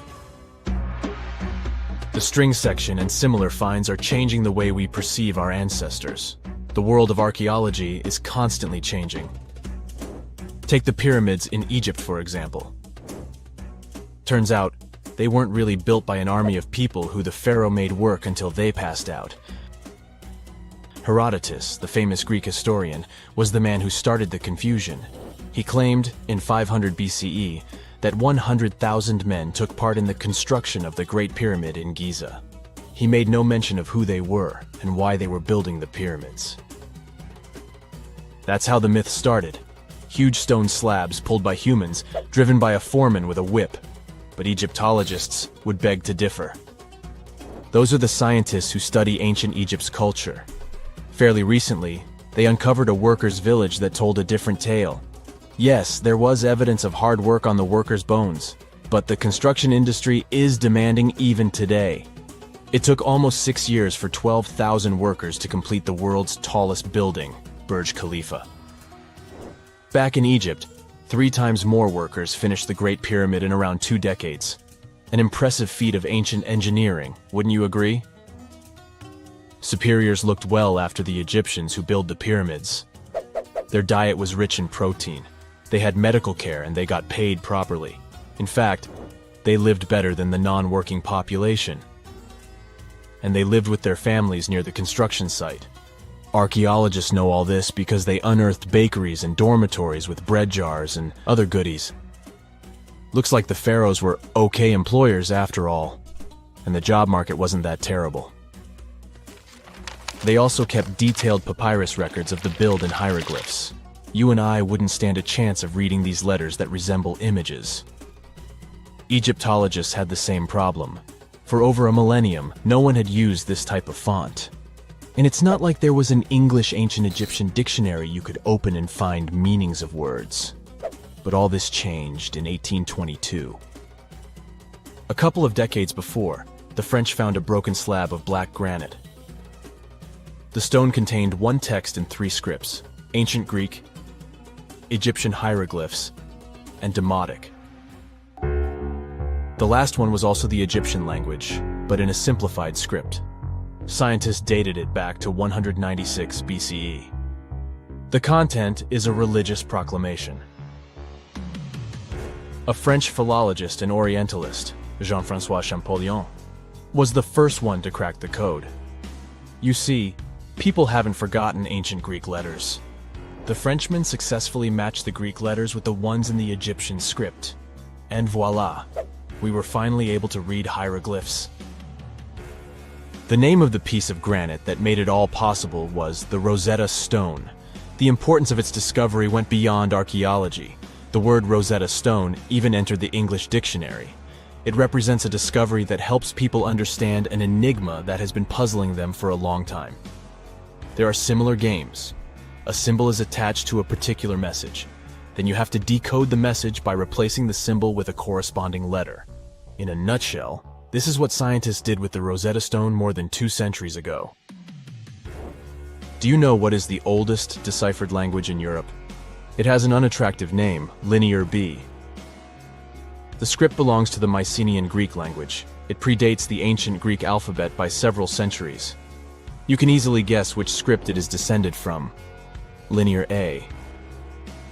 The people from Crete used Linear B more than 1,000 years ago. During the Late Bronze Age, the Greek civilization that used the script vanished. There was no one who could read Linear B, and more importantly, no one knew it existed in the first place. This was about to change during the first years of the 20th century. A British archaeologist by the name of Sir Arthur Evans excavated a vast palace complex at Knossos, Crete, Greece. This was the center of the Minoan culture that created the enigmatic script. The palace boasted some 1,300 rooms. They had colorful paintings of dolphins, griffins, and bulls. All of these captivated the archaeologists' imagination. But their biggest find was at first overlooked. Thousands of slabs of baked clay.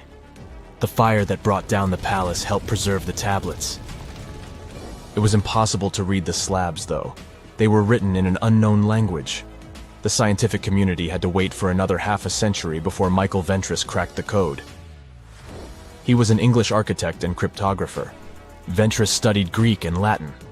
While attending the famous archaeologist's lecture, the young man decided to solve the puzzle of Linear B once and for all. He managed to do so in 1952. One of Ventris's most amazing discoveries was that the script was an archaic form of Greek. But cryptology still hasn't solved the code of Linear A. This writing system will remain a mystery until a motivated young person like Michael Ventris comes along. They wouldn't have to be a professional archaeologist. Basil Brown certainly wasn't. Yet in 1939 he discovered the richest early medieval tomb in Europe. This happened in Sutton Hoo in the southeast of England. This wasn't an ordinary tomb made out of stone. It was a full-size ship, 3 times as long as a London double-decker bus. And that's not all. Apart from its main purpose, the ship was full of riches. Deluxe hanging bowls, feasting vessels, gold and dress accessories, and luxurious textiles were just some of the treasures found. Archaeologists were also amazed by the silverware from distant Byzantium. You probably know this city as Istanbul, Turkey. Even in our age, it's several days' drive from Sutton Hoo. Just imagine how much time and money it cost to import a silver plate in the 7th century. That's when the ship went down, according to archaeologists. The English couldn't have done it. At that time, there was no England. The people living in the British Isles at the time were the Anglo-Saxons. Perhaps the ship from the grassy mounds in Suffolk belonged to one of their kings? We will never know. The local acidic soil did away with any possible evidence, or no one laid there in the first place. It could have been a cenotaph, which is a monument constructed to honor an important person. The archaeologists still don't have a definite answer. But what they have found at Sutton Hoo shed light on the Dark Ages. Before the discovery of the ship, they knew little about what had been going on in Britain after the Romans left. Now, the image of the early Anglo-Saxon society was much clearer. Perhaps the English soil will be the site of the next great breakthrough in archaeology. This just in, the world's oldest pyramid was built during the last ice age. And I'm not even talking about Egypt.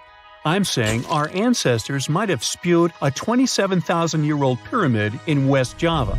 Gunung Padang is not exactly shouting pyramid. It's more of a mound with huge scattered stones tossed all over it. But local people seem to revere it, and they have for centuries. It wasn't until recently that the Indonesian authorities decided to excavate a bit deeper to see what all the fuss was about. They ended up finding the remains of a human settlement. It was rather unexpected, since the mound is pretty high up. This excavation could only prove there were humans in the area as far back as 45 BCE, which sounds reasonable. It was up to an Indonesian geologist named Donnie Hillman to prove that Gunung Padang is the world's first pyramid. He used all sorts of new technology to support his claim. Our guy used carbon dating, which digs deep into the earth and takes whole chunks of soil. He found layers and layers of constructions, like he was digging up Rome and finding ancient buildings buried in the ground. His research proved that there had been caverns and even rooms down there, which could only mean one thing: humans. As for the rocks located up in the mound, they were most likely strategically placed by the people who lived there back in the day. They needed a place to meditate, so they arranged things in a harmonious way. Their smooth surfaces wouldn't be the result of years of erosion, but the works of great sculptures, the Michelangelos of their day, let's say. If this is all for real, then human civilizations began way before we think they did. Our ancestors, the Paleolithic humans, didn't have what it took to be considered a civilization, especially not the tools and knowledge to build pyramids. They needed a lot of masonry skills, which weren't all that available during the last ice age. His peers don't share this view, though. They could believe Hillman's theory if he had found evidence such as charcoal and bone fragments, but he didn't. Flint Dibble, another archaeologist, says that without concrete evidence of human activity, there's no proof of an actual pyramid. In this case, all the data proves is that the soil in the mound dates back to 27,000 years ago. He thinks the rocks on top of the mound just slipped down the hill like rocks normally do. Only a complex society would have managed to build a stepped pyramid like they claim it was.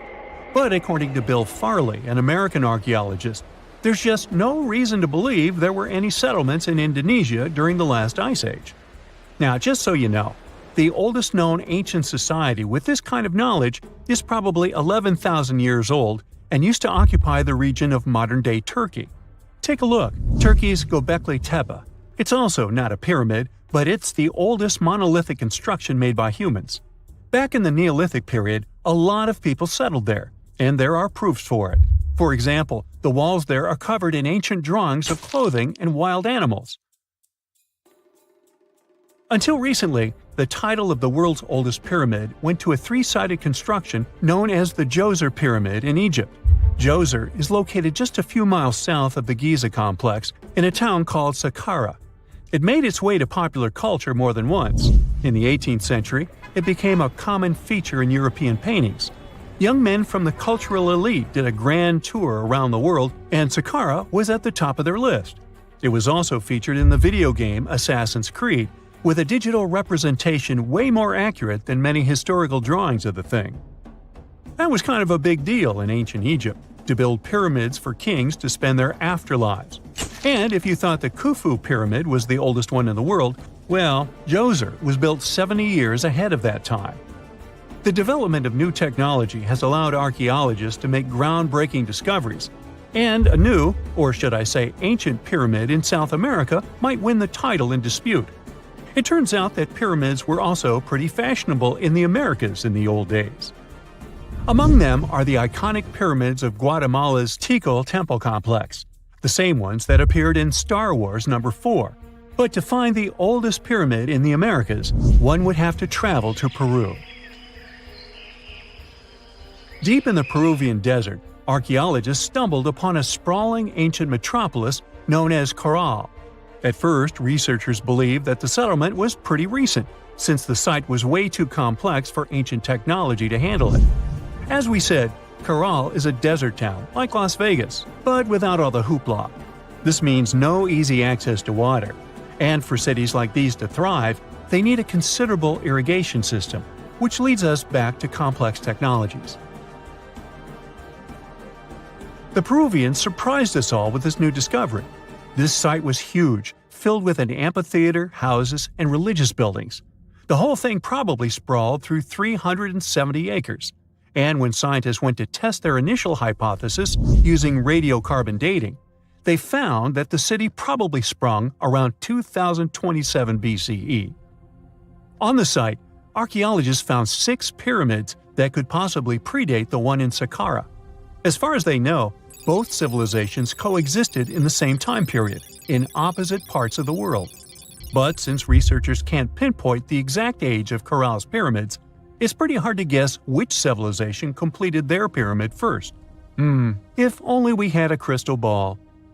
Now, it just so happens that the shape of a pyramid is something that nature is able to produce all on its own, leaving us modern-day humans a bit confused. A classic example is the Japanese side of Yaonagani, which also goes by the name of Japan's Atlantis.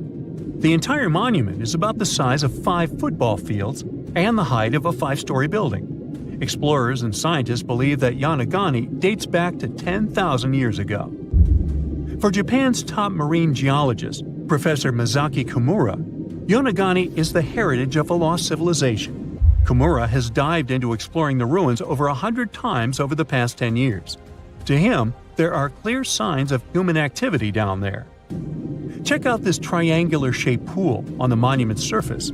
Kimura thinks it's actual proof of humans, because this triangle-shaped concave is a historical symbol of water fountains in the region. As it happens with a lot of these cases, not all scientists are convinced the same. For many, Yaonagani is probably the result of thousands of years of erosion, and the fact that the monument is composed of one massive rock leads them to believe it is not really human-made.